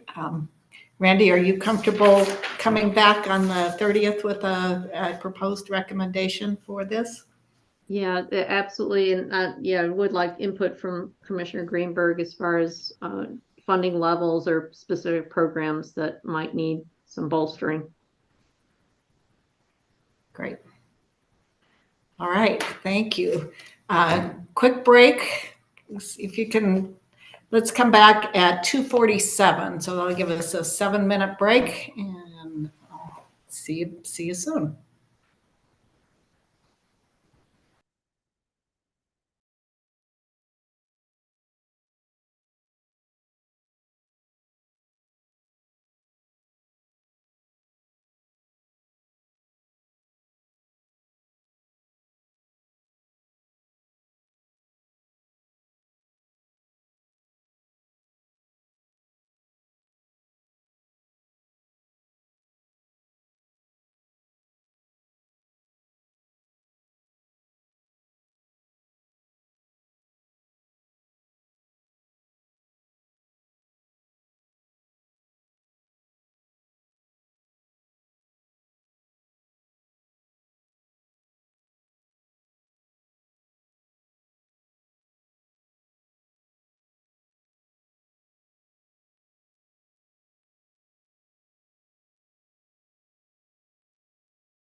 All right, here's a 1-minute warning. We'll be back in action.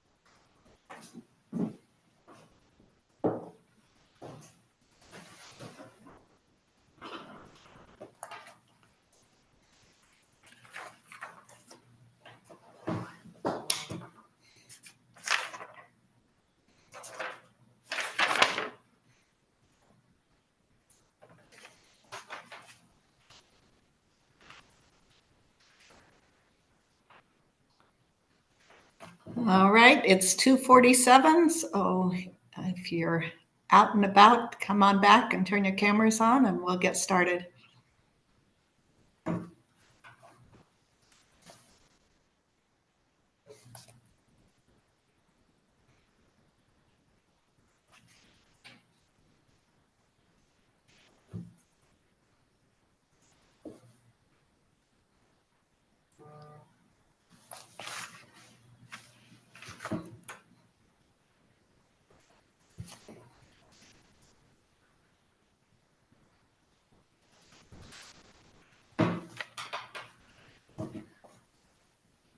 All right, we are going to head and get going again.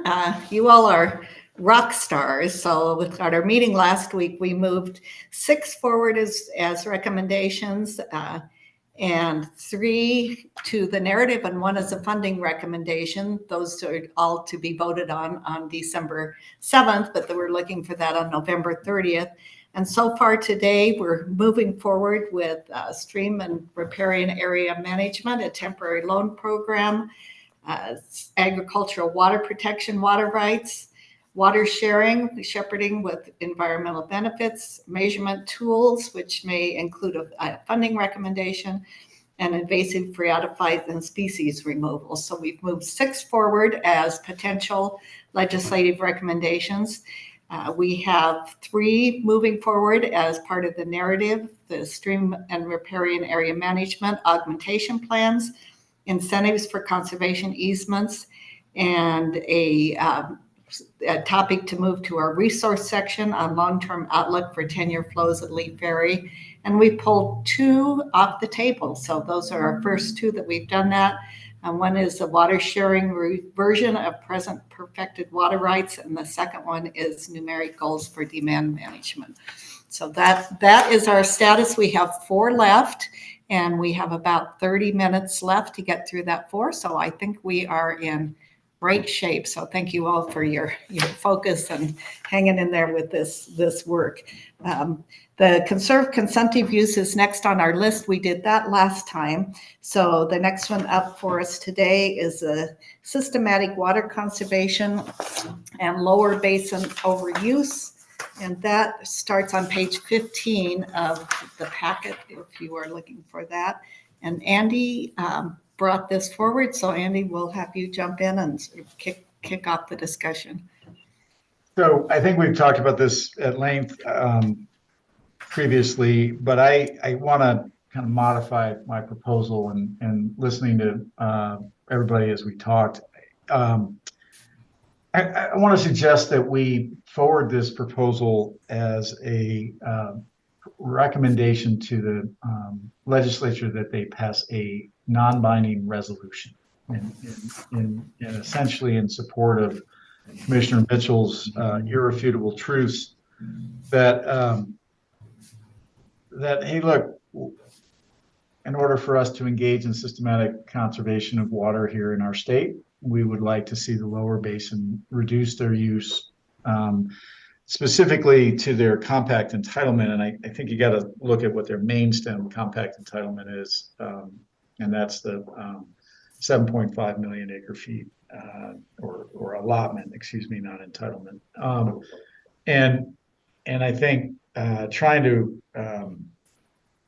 recommend that in a way that doesn't tie the hands of our state negotiator but shows that she has widespread support from our state water users and our legislature in pushing that position.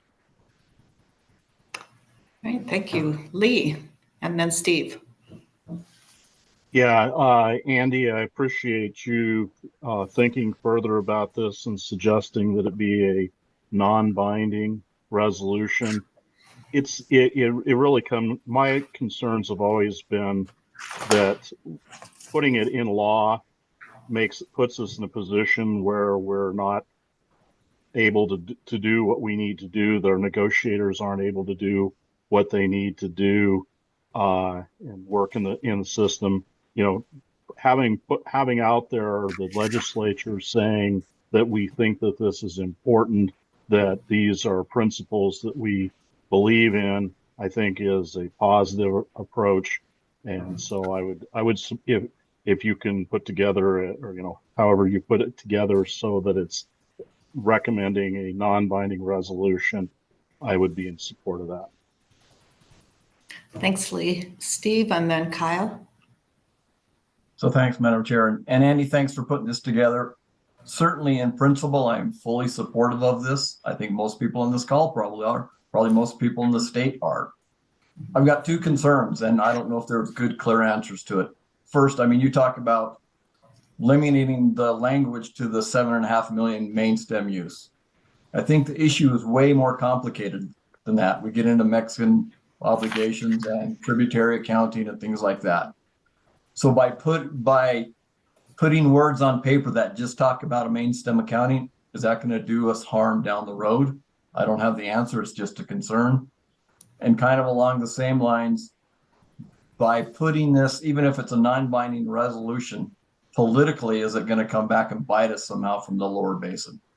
I don't have good answers. They're just concerns I have when I look through this, even though I support the concept in principle. So if you got responses, that'd be great. Great, Kyle, and then Andy will ask you to weigh in again. I just am going to say ditto. Exactly what I was going to say. Just concerns about the details and concerns about the timing. Okay. I'll just jump on that. I think we all agree lower basin needs to reduce its use. You're not going to get any counter arguments from anyone in Colorado to echo what Steve said. But I think we need to think about, doing no harm and what are the implications of putting this even in a non-binding resolution. And how does that potentially tie people's hands in negotiations and other things down the road? Okay. Andy, any comments, response? Yeah, I think Steve makes some good points. I think that I could come up with a wording on non-binding resolution that would cover that. I guess, Orla, I don't see a non-binding resolution as tying anybody's hands. And so I think that's, these are statements that our commissioner has made repeatedly. And I think having the backing of the unified state really makes sense. And I think we don't tie our hands on that at all. I do think, I will say Steve's got some points, although I think we can address them in terms of the tributary use in the Mexican treaty obligation. I'd be willing to take a stab at that and bring that back. Okay, Jackie and then Alex. I just wanted to say thank you to Andy for just sort of reconsidering the proposal that he put down in the short list. So thanks, Andy, for that. And again, I like the idea of, making a statement without having it be binding. I wonder if there is a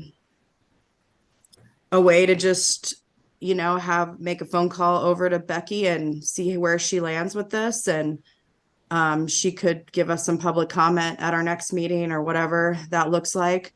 And then the other thing I would say is that if we're able to create something that this group is behind, can we how powerful would it be for the organizations that we represent, whether it's, you know, one of the ag groups or city council or a conservancy district, that we are also looking at passing these own resolutions to support something like this, because the power is in numbers to me, and that says a lot more, I think, than making that suggestion to one body, and the CWCB included. I would think that if it's something that Becky is behind and something that we create well, that's well representing what we're trying to say, then I don't know, just wanted to throw that out there as something we can do individually. Great. Thanks, Jackie. Kyle. Yeah, just a suggestion that we make a recommendation for a non-binding type of resolution, potentially consider individual entities as well, to Jackie's suggestion, but maybe try not to draft it if that's a possibility, to draft the actual resolution and the specific words, and leave that to a later group, as was suggested with Commissioner Mitchell and others who could craft it in a way that is appropriate for the time. Okay. Thanks, Kyle. Kelly. Yeah, I'm going to echo some of the other comments, just that, first of all, Andy, I do really appreciate you taking this in the direction of a non-binding resolution. I also will commit to you all to follow up with Commissioner Mitchell on this proposal, and can get back with you all. And I guess the other thing I would highlight is just keep in mind, if you guys have not seen them, and I assume that Commissioner Mitchell brought this up when she presented in Ignacio, just that she does have the negotiating principles that she's set as her North Star as we're working on the negotiating the interim guidelines. And so if you want me to share those as well, or I could drop them in as a comment, just as maybe something that we could base a resolution off of. Thanks, Kelly. Okay. Any other comments on this? All right, there seems to be some agreement among the task force to move forward with the suggestion of creating a recommendation to develop a non-binding resolution. Andy, are you willing to take on this assignment to move it forward? All right, thanks. And yeah, any input anybody has, drop into the document as Andy makes his recommendations. All right, so we are down to 3 municipal level recommendations.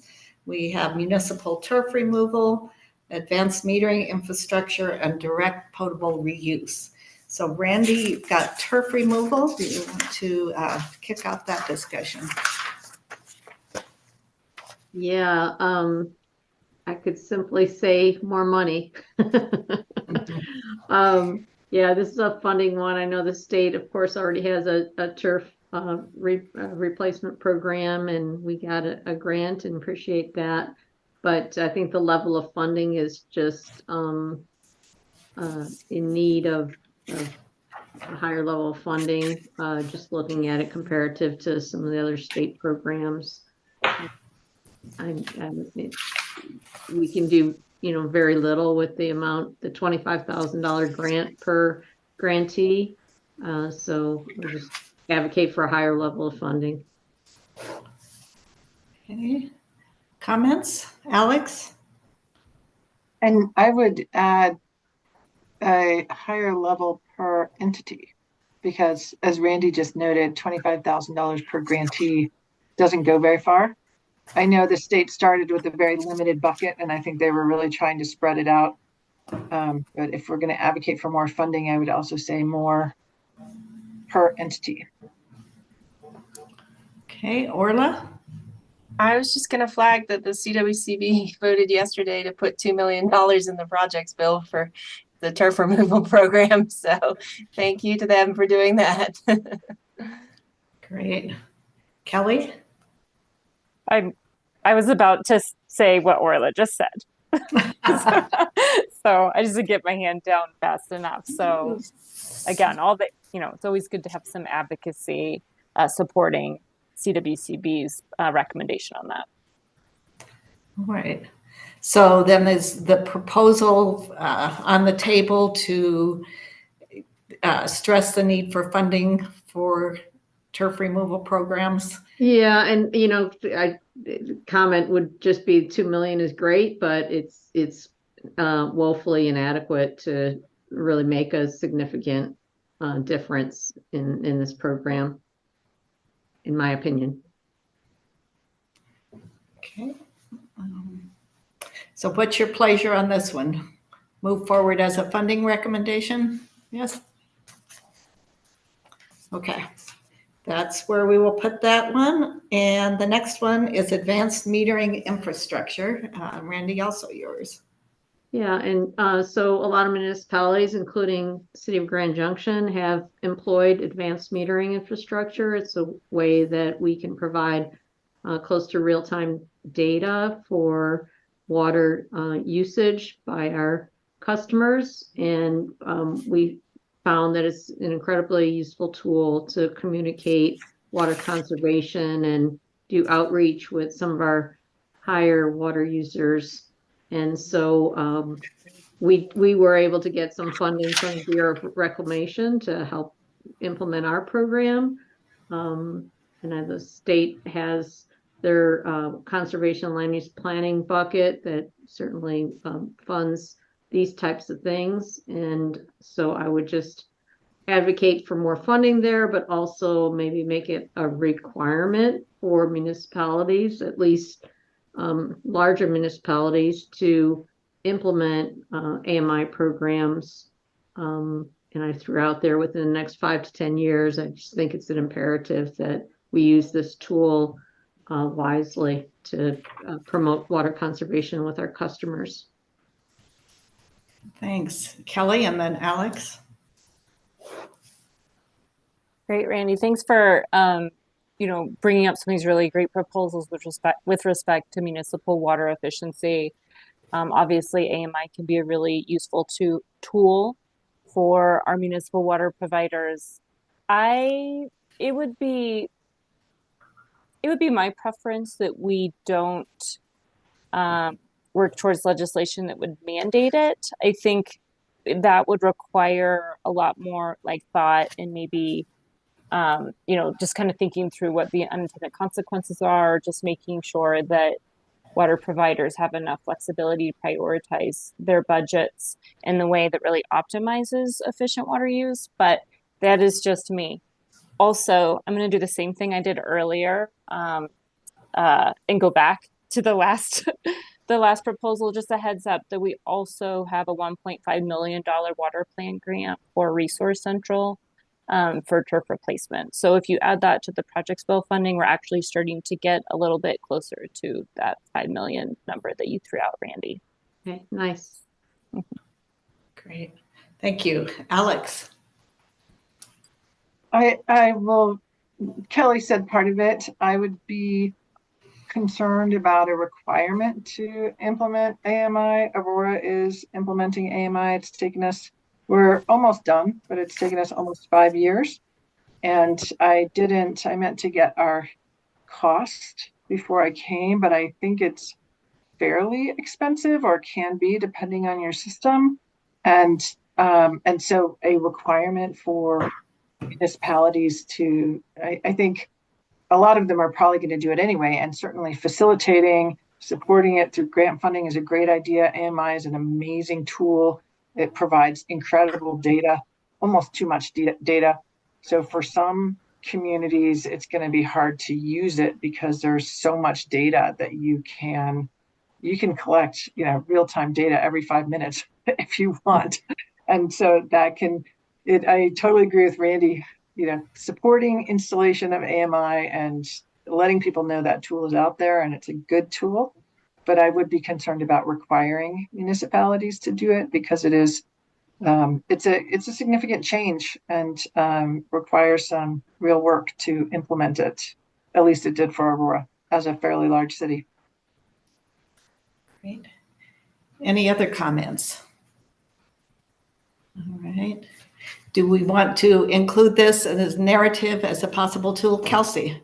I'm sorry, I just wanted to jump in and note that Allison is now a panelist and she had put a comment in the Q&A, and so I'd like to invite her to just share her comment. Ah, great. Allison. Hi all, I apologize. I've been lurking, taking copious notes. I think incentives for AMI are probably more effective in accomplishing what we want than being prescriptive.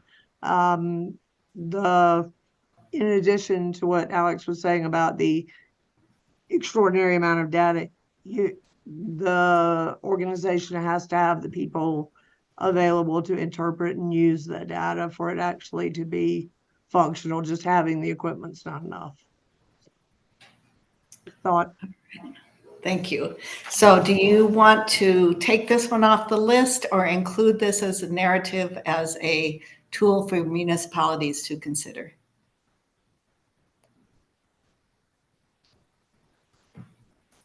Alex.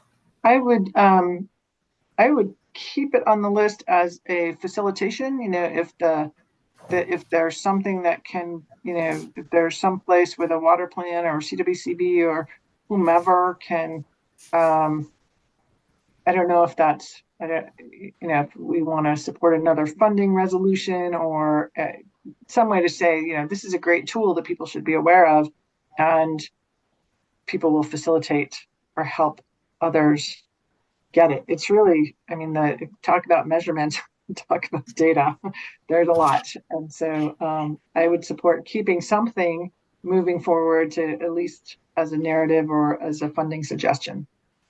Another possibility would be to put it in the resource section if there's something out there that talks about this tool. Other thoughts? Well, I guess I'd ask for, I don't know if Kelly's familiar with this, but, you know, as far as the funding, available funding through the water plan grant, conservation bucket, you know, is there adequate funding available to help municipalities implement AMI? Because I know we definitely had to get some grant funding to help implement it. Yeah, Kelly.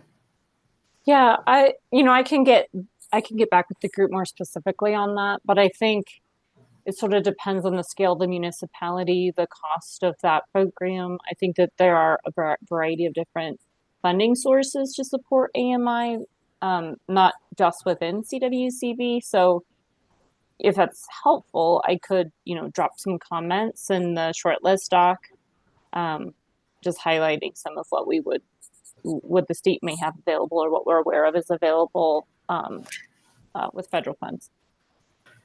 All right, thanks. So it sounds like the direction on this one would be to include it in the narrative. And Randy, if you are willing to do that with other people's comments added as an encouragement and sort of a path forward for municipalities, is that acceptable to the group? Yeah. That sounds good. Okay, any concerns with that? All right, this is hard to believe, but we are on our last one on our list anyway, which is municipal direct potable reuse. And that was brought forward by Alex Davis. So Alex, do you want to kick that off?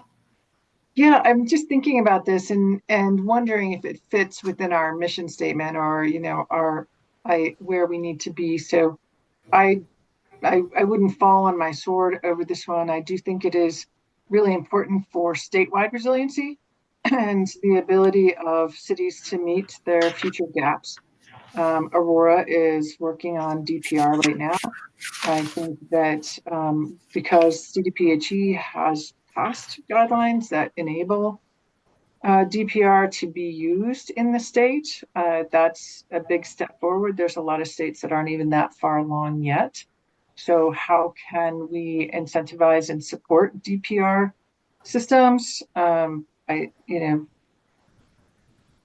Several decades ago, cities tried to implement DPR, at least in California, and that failed mostly on a perception basis. The technology, I think, has changed somewhat. I think the understanding has changed, and no one uses the dreaded terminology, which I won't say today, but it's certainly an important source of supply, right?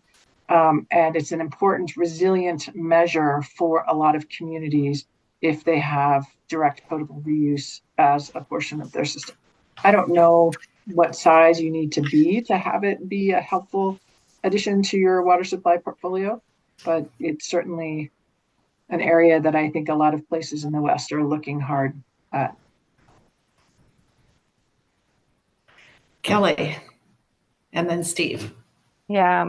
Yeah, thank you. Alex, thanks for putting this on the list. As you know, like direct potable reuse and reuse as a whole is called out in the water plan as a good way for us to help meet our municipal water supply gaps. I'm curious, apart from funding, are there other barriers to implementing DPR? I think that's an unknown because no one's tried to do it yet. So the state has created, their guidelines, and I think Aurora is, I hesitate, I don't know if this is the case. I know we're moving quickly and we're working on it hard. I haven't heard of anyone who is pushing it as hard as we are. So I don't know what other communities have done around exploring DPR and whether anyone else is trying to implement it. So I think that answer of the obstacles is an unknown. As people get closer to actually putting a system in place, obstacles may appear.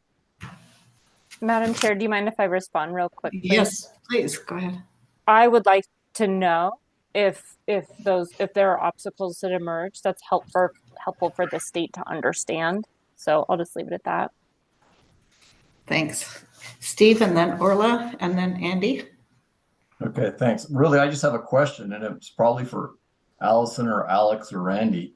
I know the city of Durango, La Plata County, and Forcor have been working to implement a gray water reuse program, just a small trial down here. I'm just curious if that sort of applies under direct potable resource reuse, or should it? More of a question, don't understand a lot about the water quality side. Alex, do you know the answer to that question? Only vaguely, so don't quote me on this. I'm not a water quality person, but gray water reuse is not direct potable reuse. So direct potable reuse is where it's drinking water standard and it's coming out of your tap and you are able to drink it. Gray water is where you take already semi-used water like shower water or sink water that has already, someone's washed their face or dishes in and is reused. And as I understand, most of the gray water systems, they're not treatment systems. They simply allow the water to be used for irrigation or for flushing toilets or things like that, where people are not drinking or necessarily using the water again, is what I understand gray water systems to be. Agreed. I was just curious if we should include that concept in this one if this moves forward as another alternative. It certainly accomplishes reuse in a way that is actually less expensive than the DPR. I think it's worth noting, certainly in the discussion. All right, we'll do Orla, Andy, and then Randy. Thanks, Alex, for bringing this forward. WRA has had a long history of supporting direct potable reuse, and Laura Belanger from our office was very involved in the regulations update. And I think you're right. It's an important tool for the resiliency toolkit as we look at our supply across the years and with time. I don't know that we have a legislative need here, and I don't know what the funding request would be, but I think it's definitely a good issue to highlight, and it does tie into what's there's a lot of discussion in it in the water plan. But I don't know if it's so specific as to be like a legislative ask for the next session. So, but really important issue. So thank you. Thank you. Andy. Yeah, I would just thank Alex as well and applaud Aurora for being pushing that forward. and on behalf of one of the basins of origin for water for the Front Range, we very much encourage direct potable reuse, gray water reuse of any type, over and over and over again. So if I would just suggest maybe it's appropriate as a narrative subject here until we know what, I mean, if we don't have a specific issue that needs to be fixed yet, do we just say, how much we support it statewide and make sure that the legislature understands it. I know it was a hard fought battle to get those regulations through the state. And not that there was anybody opposed to it, they were just concerns from the Department of Health about the quality. I'm impressed that our state is, if I'm not mistaken, one of maybe 2 states in the country that has those regulations in place now. And so if we can keep pushing that and the actual implementation of it, that would be fantastic. So, great. Thanks, Andy. Randy, and then Aaron.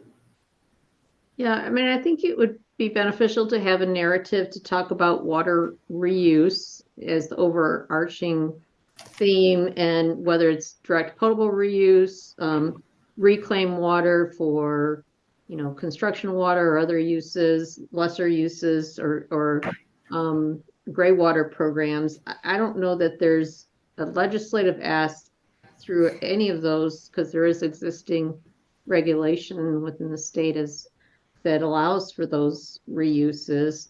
The one question in my mind, and I'll defer to those that are more expert in water rights laws, is for those types of particularly with DPR reuse type programs, is there an implication for municipalities that then reduce their return flows from wastewater treatment facilities by implementing those DPR type programs? And I don't know if there's any legislation that would be needed to address that issue. Thanks, Aaron, and then Alex, and then let's see if we can wrap this one up. Just quickly, I wanted to chime in support of a recommendation around reuse. We're all such experts in a lot of this that obviously this is an area outside at least mine, I think many of our comfort zone.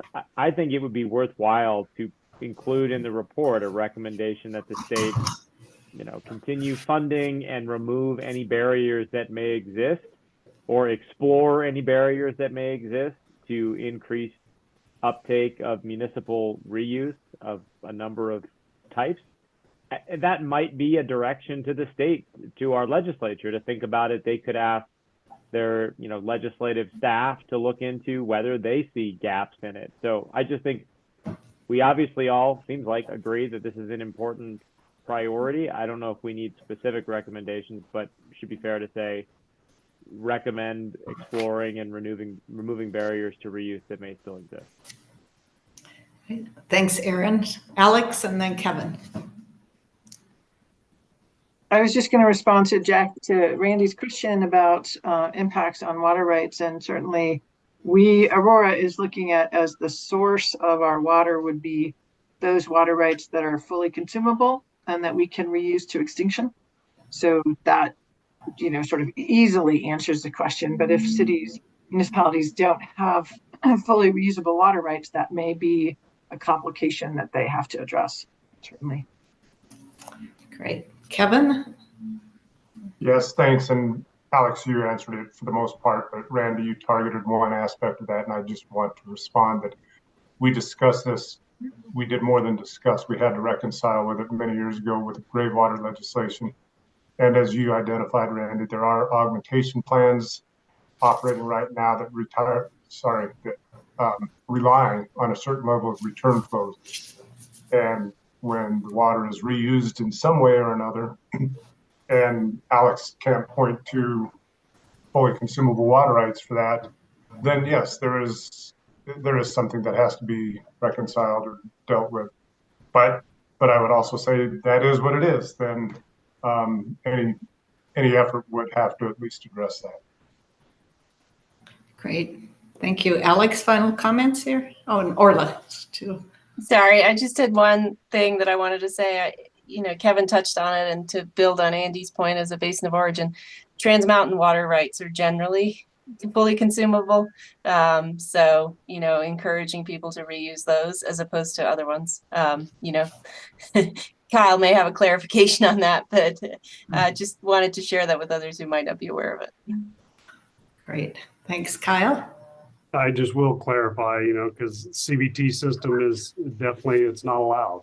Even though it is Trans Mountain water, our district and our project was built on one use, and then the rest of the district gets to benefit from that water, and those return flows are counted on by others. So it does vary, as others have said, throughout the state, depending on the water right, the origin, etc. All right. Great. Well, we have a proposal in front of you all to include this, I believe, as narrative support for continuing funding of direct potable reuse and exploring any barriers that might be out there. Is that agreeable to folks?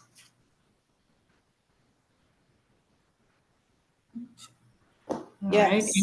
Any opposition, any concern with that approach? Okay, that gets us through our list and some, really great recommendations, great work. I'm excited to see what the final proposals look like. I think we're going to have a really great meaty report to turn into the state legislature on December 15th. So that is where we are on the agenda. It is almost 3:25. Are you all okay with continuing through to the end here, or does anyone need a 5-minute break? I just need a pause for applause. Well done, getting through all of that. That was a big list.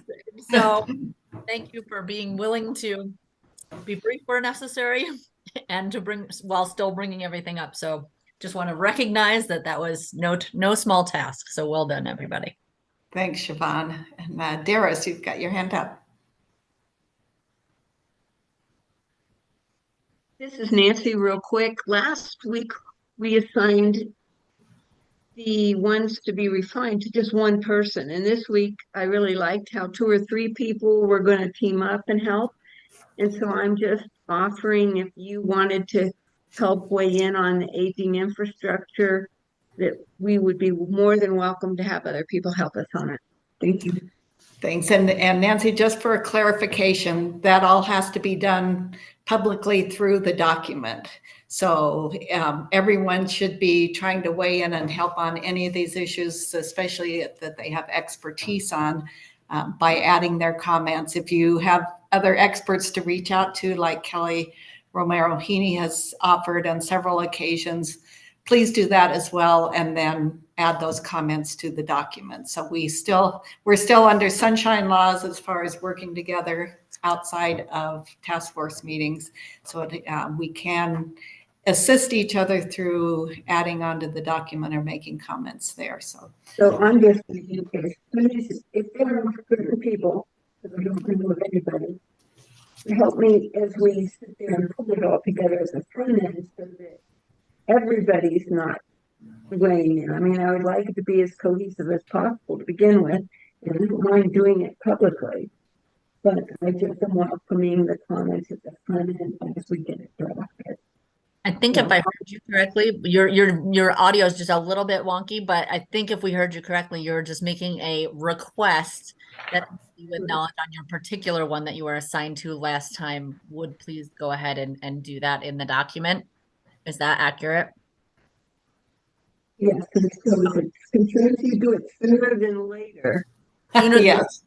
Cohesively. There's no procrastinators here. All right, great. Thanks, Nancy. All right, the next thing on our agenda is talking about, oh, Darius, I'm sorry. You did have your hand up still. Did you have? No. Okay. Discussion of our report and how we want to write up these recommendations. So I'm going to toss that over to Kelsey to talk about how this report might come together as a final document and how to get the recommendations placed into that document. I'm sorry, Chairwoman, do we need to discuss the narrative suggestions by Darius?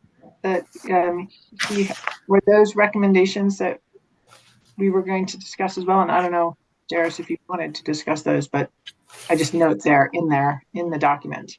You mean Those the were one we just signed last time? Sorry. they're on the bottom of the short list.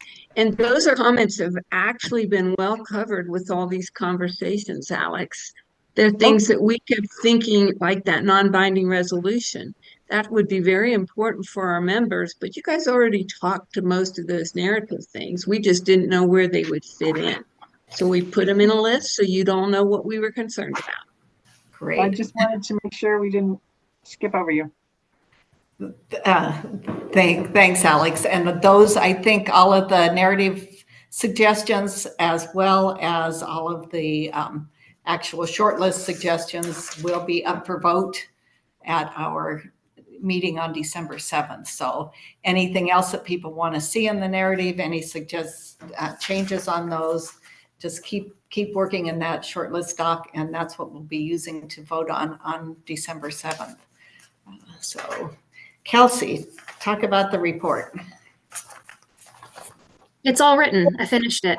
Oh, good. Thank you. It's all done. No, as we talked about last time, sadly it's not. But as we talked about last time, I showed you the kind of table of contents, basic outline for the report. And so what we wanted to bring up this time was, each of those proposals that you all worked through were written up very differently.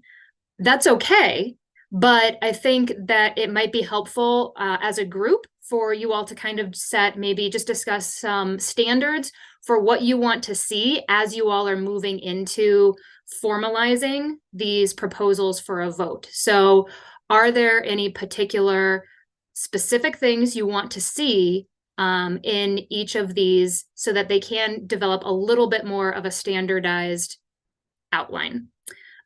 So what we put on the agenda is really the point of this conversation is what characteristics should potential recommendations have so that they can be most actionable. So that's the question out there for the group right now. What needs to be included as you are writing these up? And this I'm talking very broad. And then Siobhan, if you would add on. Yeah. Yeah, no, just what they don't all have to look the same. Nor is it appropriate that they all look the same, but we were just wondering if there's some threads that should be continuous with each one that we offer to make sure that they're like we said, most actionable, that they can be used and pulled off the shelf as needed readily. Not seeing any hands yet, but oh, there we go. It's Andy. Yeah, I mean, I just try to put myself in the position of a legislator, which if my life goes as planned, I will never be. So, but I try to think about it, how they would get this report, or maybe one of their aides or somebody, a staffer. It might help to have a narrative, or I called it a preamble, but something that explains why this is coming to the legislature, and then the body of the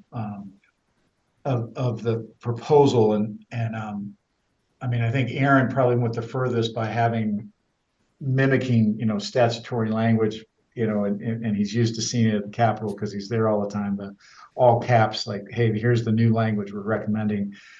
I'm not sure that most of us are qualified to do that. They have legislative drafters who scold our district every time we try to write something because they say we're not quite following their secret blue book on legislative drafting. And so I wonder if I don't think we should try to write the statutory language, but we should try to write a concept. This is what we're recommending, right? And short, concise as possible. At least that's my thought, is, an explanatory, introductory comments, preamble, whatever you want to call it, and then here's the concept. And that's just my thought, but open to other ideas. Thanks, Andy. Allison? Super basic, but just the thought that each one should contain a verb and not be like a description. That they should have an actionable verb tense included. Thank you. Now, as I was thinking about, go ahead. I was just going to say, just to clarify what you were saying, does that mean that for each one, like, for example, when it's a narrative, say the task force, I'm trying to think of what the active verb would be, but do you suggest one that is the same between each one? So when it is a narrative, it is this, when it is a policy, it is this, or just making sure that it's action oriented? I hadn't thought of the division that you just recommended. I think that might be really compelling. I hadn't considered it, just that it should be something not just like a description of a program or a right or something, that it says either implement, support, finance, whatever the verb is appropriate. Yeah. Verbs, got it. Yeah. Aaron? Yeah, I agree. We should be explicit about what we're asking for. I don't think we all need to try to draft legislative language. I think if we have ideas, I'm happy to include it or not. I might end up pulling mine out based on the conversation today. But I wonder if it's useful to, and this would be, it wouldn't take a lot, but to have a template that everybody follows, like title, purpose, do we think it's going to cost, like, is it a funding request? Is it a substantive request? And then it just might make it easier so that we're not putting a bunch of totally unlike items one after the other. So if I don't know if that's something we could, it doesn't need to have any detail, but if our facilitators would be willing to provide a template, I think we could probably plug our information into it. And then as far as the narrative, I think that's actually a little bit more complicated, because I've understood that as being interwoven into a larger narrative. The task force agreed upon or discussed the following topics. We don't have specific recommendations, but we all agree that we should maximize reuse or something like that. So that's a little harder for me to figure out how it gets standardized. But as far as the substantive recommendations, a template might be useful. I'll just speak really quickly before Orla goes, just to say, I think what would be appropriate, because of course we don't want to suggest what your report should contain, but we can maybe, based on what we're hearing today, put together a template, like you said, with nothing in it, but like just structure. Yeah, but to say that you all would use the ones that are applicable to what you're working on, rather than trying to shove something into that template that does not already exist or isn't appropriate for that particular thing. So that is just my only caution in my brain when I think about creating something like that, is that you shouldn't feel like you have to create something that has not yet been created to fit a template. And I'm happy for people to disagree with that. I just think it might be easier at the end if we're plugging things together and they all are formatted differently. Great. I think that's helpful. Orla? Thanks, Aaron. I think the template idea is good. Just, very high level, just so people, everything isn't going to look identical, but to give people some guidance on how to draft stuff. And then I guess question for facilitators or our chair is, like, can you walk me through, like, the total structure of the report, or or maybe talk about what you're envisioning for the whole thing? Like, are we going to have, like, some sort of executive summary? Are the recommendations going to be up front? Where's the narrative? How does the report from this, how the recommendations and the report from the subtask force fit in? Like, maybe, thank you. We went through this last time, but we went through it super quick. So now that it's top of mind, let's look at it again so that we can see what's all in there. There's the table of contents. We also have, some of the pages are actually filled out in this, but this would be what it contains without any additional feedback from all of you. Yeah. This is what we are thinking about. And so first, I would point out the letter from the chair I think would be a great place to put, you know, if there are things to say, you know, this is the spirit in which we offer this report, or anything you would want to do there. And then, yeah, we were going to add a resources section per the comment last time. So that is just the general flow that we created for your group to react to. But you decide if, now that we're where we are, if there are tweaks you might suggest. Yeah, I appreciate the reminder. I do remember we flew through this the very end of the last meeting. I don't know how we're gonna, like, when you say recommendations or some, like, is summary of work the narrative that we've been talking about? Like, I guess I'm not clear on how all the pieces fit in. It can be. You like that's for you, like that's for you to tell us. We put the chunks up here, and this is, as I said at the last meeting, this is flexible, adaptive.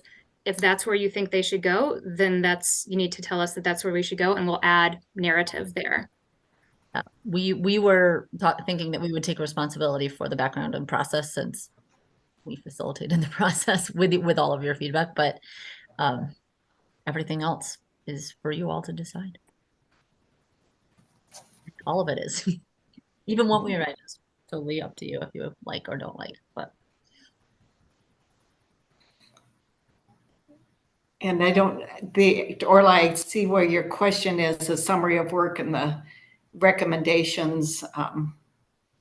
Maybe those are sort of the same thing. And the background and process talk is going to talk about how we met and how we did public comment, and just sort of the whole, what the task force did. We might want to keep the same sort of structure that we've had in the short list by topic area. We wouldn't have to do that.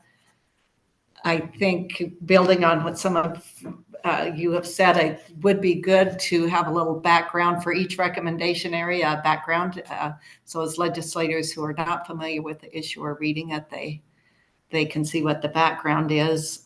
You've talked about having, you know, what's the need for this, or what's the purpose for it? So what's the background, what's the need? Then the recommendation, whether it's a legislative recommendation or a funding recommendation. We should look back at Senate Bill 295, because I think there is a requirement in there that asks us to talk about financial impact of our recommendations. So we may want to take a look again and make sure we're hitting the mark on all of the things that they have asked us to do. And then maybe point to the resources specific to that recommendation. And Jackie has her hand up. Thank you, Jackie. Yeah, thanks. I was just going to mention, along with the other categories you had just said, maybe we could say, like, what divisions do these impact, or is this, you know, statewide, or give some more template type of answers. Great. And that's a good approach. And maybe thinking about what all could be in that template. And like Siobhan said, a specific recommendation may or may not use everything, every item in there, but what are we missing? What else needs to be in the template?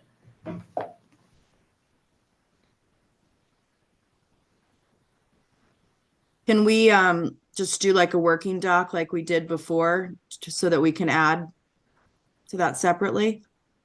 Yeah, I can get that going. Cool. Yeah, great idea. I can also share my screen, what I've been keeping track of. You can tell me if that's not going to take up too much time. This is what I'm keeping. Yeah, go ahead. Use its messiness because it's in the middle of my notes document, but here is what I am hearing should be in each one so far. Let's see if I can share. I have the power. I don't. No, I don't. Oh no, here we go. Sorry, you have the power. So this is what I'm hearing so far. This is not cleaned up, but I'm saying the type, you know, what is it, legislation? Is it a narrative? Is it a, you know, what was the other one we were saying? Funding recommendation. And I'll grab the rest of, you know, any other ones from, and so the type, and then background any important background, using Aaron's term, just saying the why this was important to the task force, why this, being able to explain that, details on the need, because I also heard that, funding, financial impact, and statewide or division, divisions this may impact. I don't know what else we would want to talk about, but like other impacts, categorizing other impacts. As you're thinking through this, and of course we will, add the thoughts from the Senate bill, etc. But anything jump out at you all that you would want to include? Aaron has his hand up. Aaron, yeah. Just on financial impact, if I remember Senate Bill 295, it talks about considering how or if this would allow us to take advantage of funding or how these things would be paid for. I don't have it in front of me. I'm a little nervous about us suggesting what the financial impact of something would be. There's a whole team at the Capitol that will evaluate that. So I don't want us to go in and bias ourselves and say this is going to cost $50 million, because I don't know how much. Prioritizing forest health, just looking at the list, it depends. You can prioritize it and put $20 on it or hire one person, or you can put $100 million and really treat our forests. So I don't know. I have some heartburn about us trying to guess on financial impact. So as opposed to quantifying maybe just any considerations that came up, like, so to say, hey, for example, Commissioner Romero, he made us aware of an existing program that, these are, things for funding consideration rather than trying to quantify. Funding considerations or financial impact makes me think of, we have to figure out how much will invasive phreatophyte and species removal cost. And I wouldn't even know where to start. So I think financial considerations or fiscal considerations, something like that would be fine. Are there existing programs that we think should be supported? But I wouldn't know how to quantify the specific cost.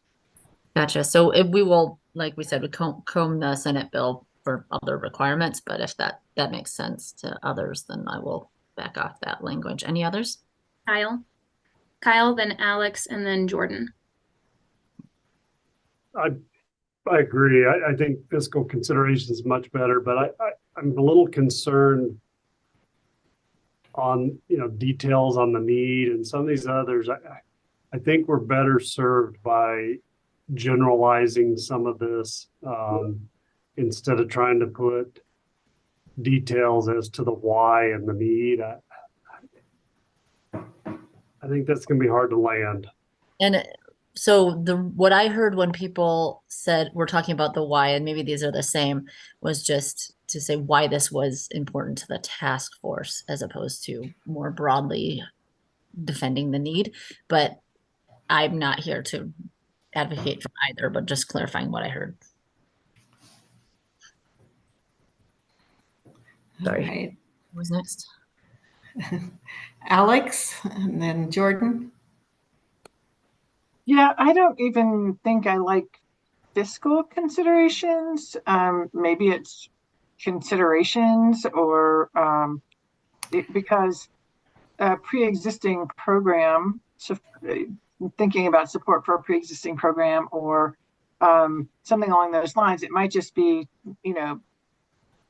this, I maybe we want to, before we try to sort of format, maybe we want to write these things first and kind of see the format that they stay into or that they fall into, because I do think the why and the details are kind of the same thing depending on the issue. It may be more, and then sort of how is the why different than the background, because the background will sort of explain the why. I see it feels a little bit to me like maybe we look at on the next, when we're doing the voting, we can take in the next meeting, we can look at how they're written and see if they sort of automatically fall into some sort of categorizations of how the report might be written. I don't know. It seems like we have a variety of types of recommendations and they might not all fall into that format. It's just my kind of knee-jerk reaction without spending a lot of time thinking about it. Totally. I just want to jump in and say, Alex, I hear you. And I was viewing this very differently than how Siobhan has written this up. I was viewing it as kind of back to what Andy said. There's an introduction, a preamble, and then there's the body. And that's actually all I want to see carried forward to the report. That there is some sort of clear statement of what the purpose is, and just making sure everyone knows to include that. I think that makes a lot of sense, personally. All right, sorry. Go ahead, Jordan. I was just going to agree with other folks on the kind of fiscal side of really staying away from specific numbers, and maybe even suggest that for any of the recommendations that are funding related or potentially are funding related, having a similar statement that's in all of them around the funding request, something along the lines of, the recommendation is that the governor and the General Assembly should examine what financial resources are available to move this priority forward. Again, just coming up with that off the top of my head, but something along those lines that can be consistent throughout the recommendations. And I did just pull up the bill, and it says evaluate sources of revenue. So it's not asking us for specific numbers or anything like that. And we did have a couple that we said these are federal, but we want to include this recommendation for that sort of funding that may come out of the subtask force as well. So that's what it says in the bill, and we can take a closer look at that again too. Yeah, I just wanted to continue your clarification, Kathy. It says evaluate sources of revenue to appropriately compensate participants in the programs. And I don't know that that's necessarily applicable to all of most of the recommendations. Right. So something to consider. Allison, your hand is up. Did you have something? Yes, just briefly, I really thought that the why and the details in the background need to be kind of compressed into just a description, that trying to delineate which of those three categories is a bit much. Okay, I will. I'm capturing just this brainstorm, and I'll put it in the notes, and then I'm categorizing it as a brainstorm just to say these were the task force thoughts about where we're at, and then maybe we was talk about what comes out of it in our next meeting, and then make sure that things are formatted in a logical way at that point. So that's my suggestion for maybe we kind of close this topic and keep going. So it sounds like there's some agreement for a very simplified template that we can send out that people can start plugging their recommendations into, that has the preamble, which may be any sort of quick explanation, and the recommendation. And then we'll see what else. We'll see what else shows up. Any last comments, Kelsey, on that, or Siobhan, task force? Okay. So our deadline is November 30th at 11:59 p.m. for these recommendations. The sooner the better, so that everyone can weigh in with their expertise, or getting those in as good a shape as we can. The thought was then, starting December 1st, people can take these recommendations back to their constituent groups for any sort of feedback. Not rewriting, but if there are errors of omission, there are things we haven't considered, or just to get some feedback, so you will have your group behind you when we go to do the voting on December 7th. So our next meeting, December 7th, it's going to be in Denver, and it will be an 11 to 4 o'clock meeting as well. Kyle? A question on what's going to be provided by the 30th, in that, there's been some conversation on at least a couple, as they would be proposed legislation or possibly a resolution. I guess, can we have that identified, at least on the ones that are maybe questionable as to which way we would be asked to vote on those? I do think it'd be helpful. You mean to specify whether it is a voting item or not. Is that what you mean? No, whether the desire is to put it forth as a legislative proposal or as a resolution of sorts. Okay. So some clarity on whoever's assigned to that resolution to be clear about what we will be asking folks to vote on. Okay. Allison? No? Okay.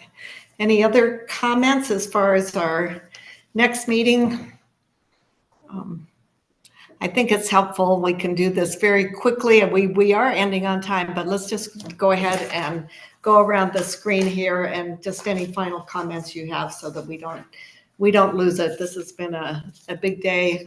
We've got lots done, some heavy lifting ahead of us before our next meeting. But if we could do that, I think that would be helpful. So I'm just going to go down my list here, which is alphabetical. So Orla, you're first, just to sort of weigh in any final comments from the day or as we move forward. Just thank you to everyone for all the work. Obviously, a ton of time has been spent on this, and appreciate the robust discussion as we try to refine things and get them into better shape. So thanks. Great, thank you. Jackie. Yep, thank you. Just feel the same, just really impressed with this group and all the time and efforts that have been put into it, and admire all of you for your expertise and ideas. Thank you. Thanks, Jackie, and feel better soon. Mike. Will do. Wow. I can't believe we got this far. Really looking forward to getting this over with in the last meeting. I just want to give a hand out to Kelsey and her group for doing what they've done. She's put a lot of time and effort in this, and I know that it's probably an underappreciated job. But and then to the rest of you, I'm really surprised that we've come up with some really good solutions that I think they can do something with. So I'm excited to see how all this ends up. Great, thanks, Mike. Aaron. Yeah, there's not a lot more to be said, but it continues to be a pleasure to have these conversations with you all, and looking forward to seeing everybody not one last time, but one last time in this forum in person. And I agree that I think we're going to put together something that is really going to be meaningful. So everybody have a good Thanksgiving, and see you when the holiday's over. Thanks, Aaron. Alex. Yeah, much of the same. It's been an honor and a delight to be part of these conversations. And as always, I learned so much, and just from everyone on this forum. And I appreciate everyone's work. I appreciate everyone showing up in person. I thought that was just great that we all agreed to do that. And I think it worked really well. And I appreciate Letitia and Lisa for hosting us in their homes, or not homes, but your areas. And I thought that was really important that we got to come down to Ignacio and to walk and see what's going on in those areas as well. So I really appreciate that opportunity and just all the work that everyone's put in. And yes, of course, huge kudos to Kathy, Siobhan, and Kelsey for all the work that you've done wrangling all of us. Thanks, Alex. Jordan. I just want to, again, thank everybody else for all the work on this task force. I'm just sitting in for Commissioner Greenberg, so it's been a pleasure to be able to do that a couple times on here. And sorry I had to step away for a few minutes earlier, but thanks for Kelly stepping in and volunteering me to work on an item. So thanks, everybody. That's what you got, right? Darius. Yeah, I just want to thank everybody. I'll be totally honest. A couple months ago, I didn't think we were going to get this all put together, but hey, here we are. Put together. Thank you all. I think everybody worked hard. Really, I think we put a good thing together. I just want to thank everybody. Great. Thank you, Darius. Randy. Yeah, I just want to say I really appreciate the collaborative and consensus building process. And I think it's just attributed to great facilitators and just the intentionality of the group for a common purpose. So I'm very honored as well to be a part of this process.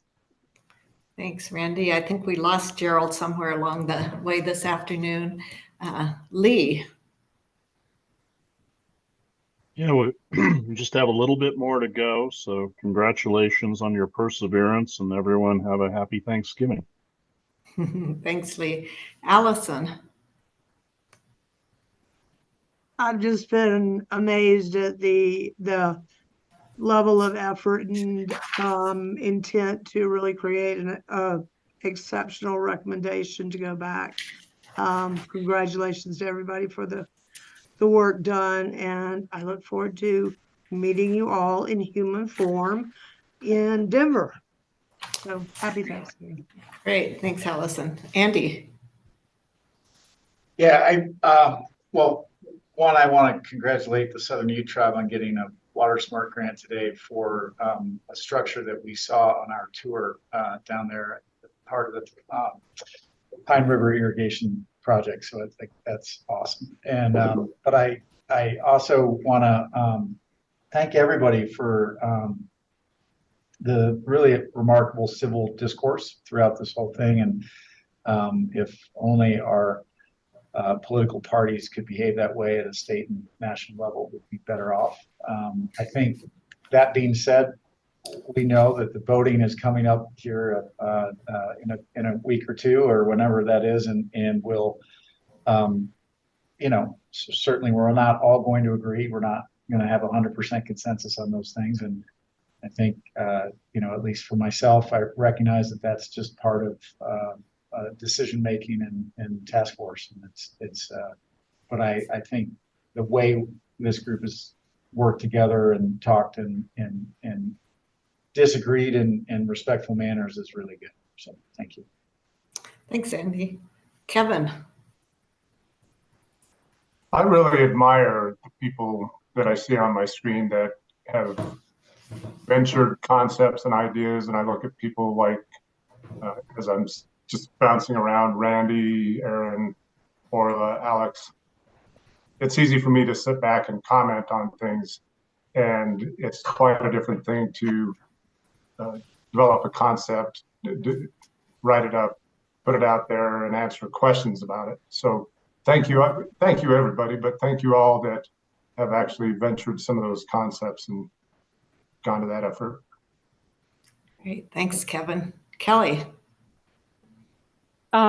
So I think today was really productive. I think our last few meetings have been incredibly productive. I do think that's a testament, of course, to my fellow task force members, but I also really want to thank you, Kathy, for chairing this task force. It was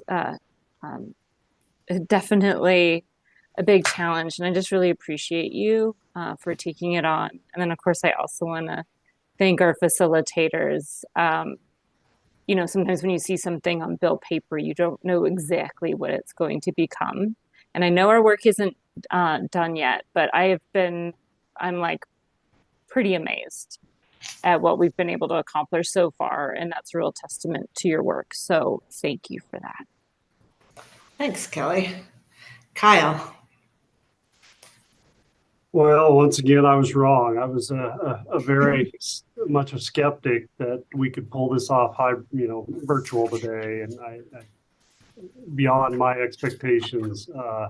I just thank you all for your expertise, your knowledge, but most of all your thoughtfulness. I just respect every one of you, and I think collectively we've raised some pretty good kids here. We'll see if they go in the gutter in the next couple of weeks, but I think we can keep them out of the gutter. We'll put the bumpers up and try to keep them out. So thank you all, and have a very happy Thanksgiving. Thanks, Kyle. Steve. Yeah, certainly thanks to everyone. And I guess my last thought is, in honor of Kyle, I think we need a legislative recommendation on raising kids. So happy Thanksgiving to everyone. That's an easy one, right? Yeah. Letitia. Just want to say thank you to everyone. I learned a lot in this task force as a, first time representing Umanu tribe. So I just want to thank everybody and happy Thanksgiving. Thanks, Letitia. Lisa. Yeah, good afternoon, everyone. Thank you to everyone for sharing your expertise. Along with Letitia, I also learned a lot, and it's been wonderful to work with all of you water professionals from throughout the state of Colorado. This is my second year working in water in Colorado, and so I still have a lot to learn, and it's just been wonderful to hear all of the knowledge coming from this group and to be a part of this. So I appreciate that. And Andy, thank you very much for those congratulations. Southern U is extremely happy to have received that grant, and we look forward to the work that's going to be done on the PRIP in the next few years. Great, thanks. Siobhan, any final wrap-up comments? No, just appreciative of all the work you all have done and how you've provided us really good guidance to be your facilitators, and appreciate the opportunity to be here and learn with all of you. I've learned a ton as well. Right. Kelsey. Happy Thanksgiving. Thank you. And that's from me as well. Happy Thanksgiving to all of you. Safe travels if you're traveling. And I can't wait to see this report. I mean, I think it is remarkable for many reasons. Most of what you've all brought up today, the discussion and the camaraderie and the collegiality. And I think our end result is going to be really important. So thank you all. Happy holidays. And it is 4:03 and we are finished. Good night.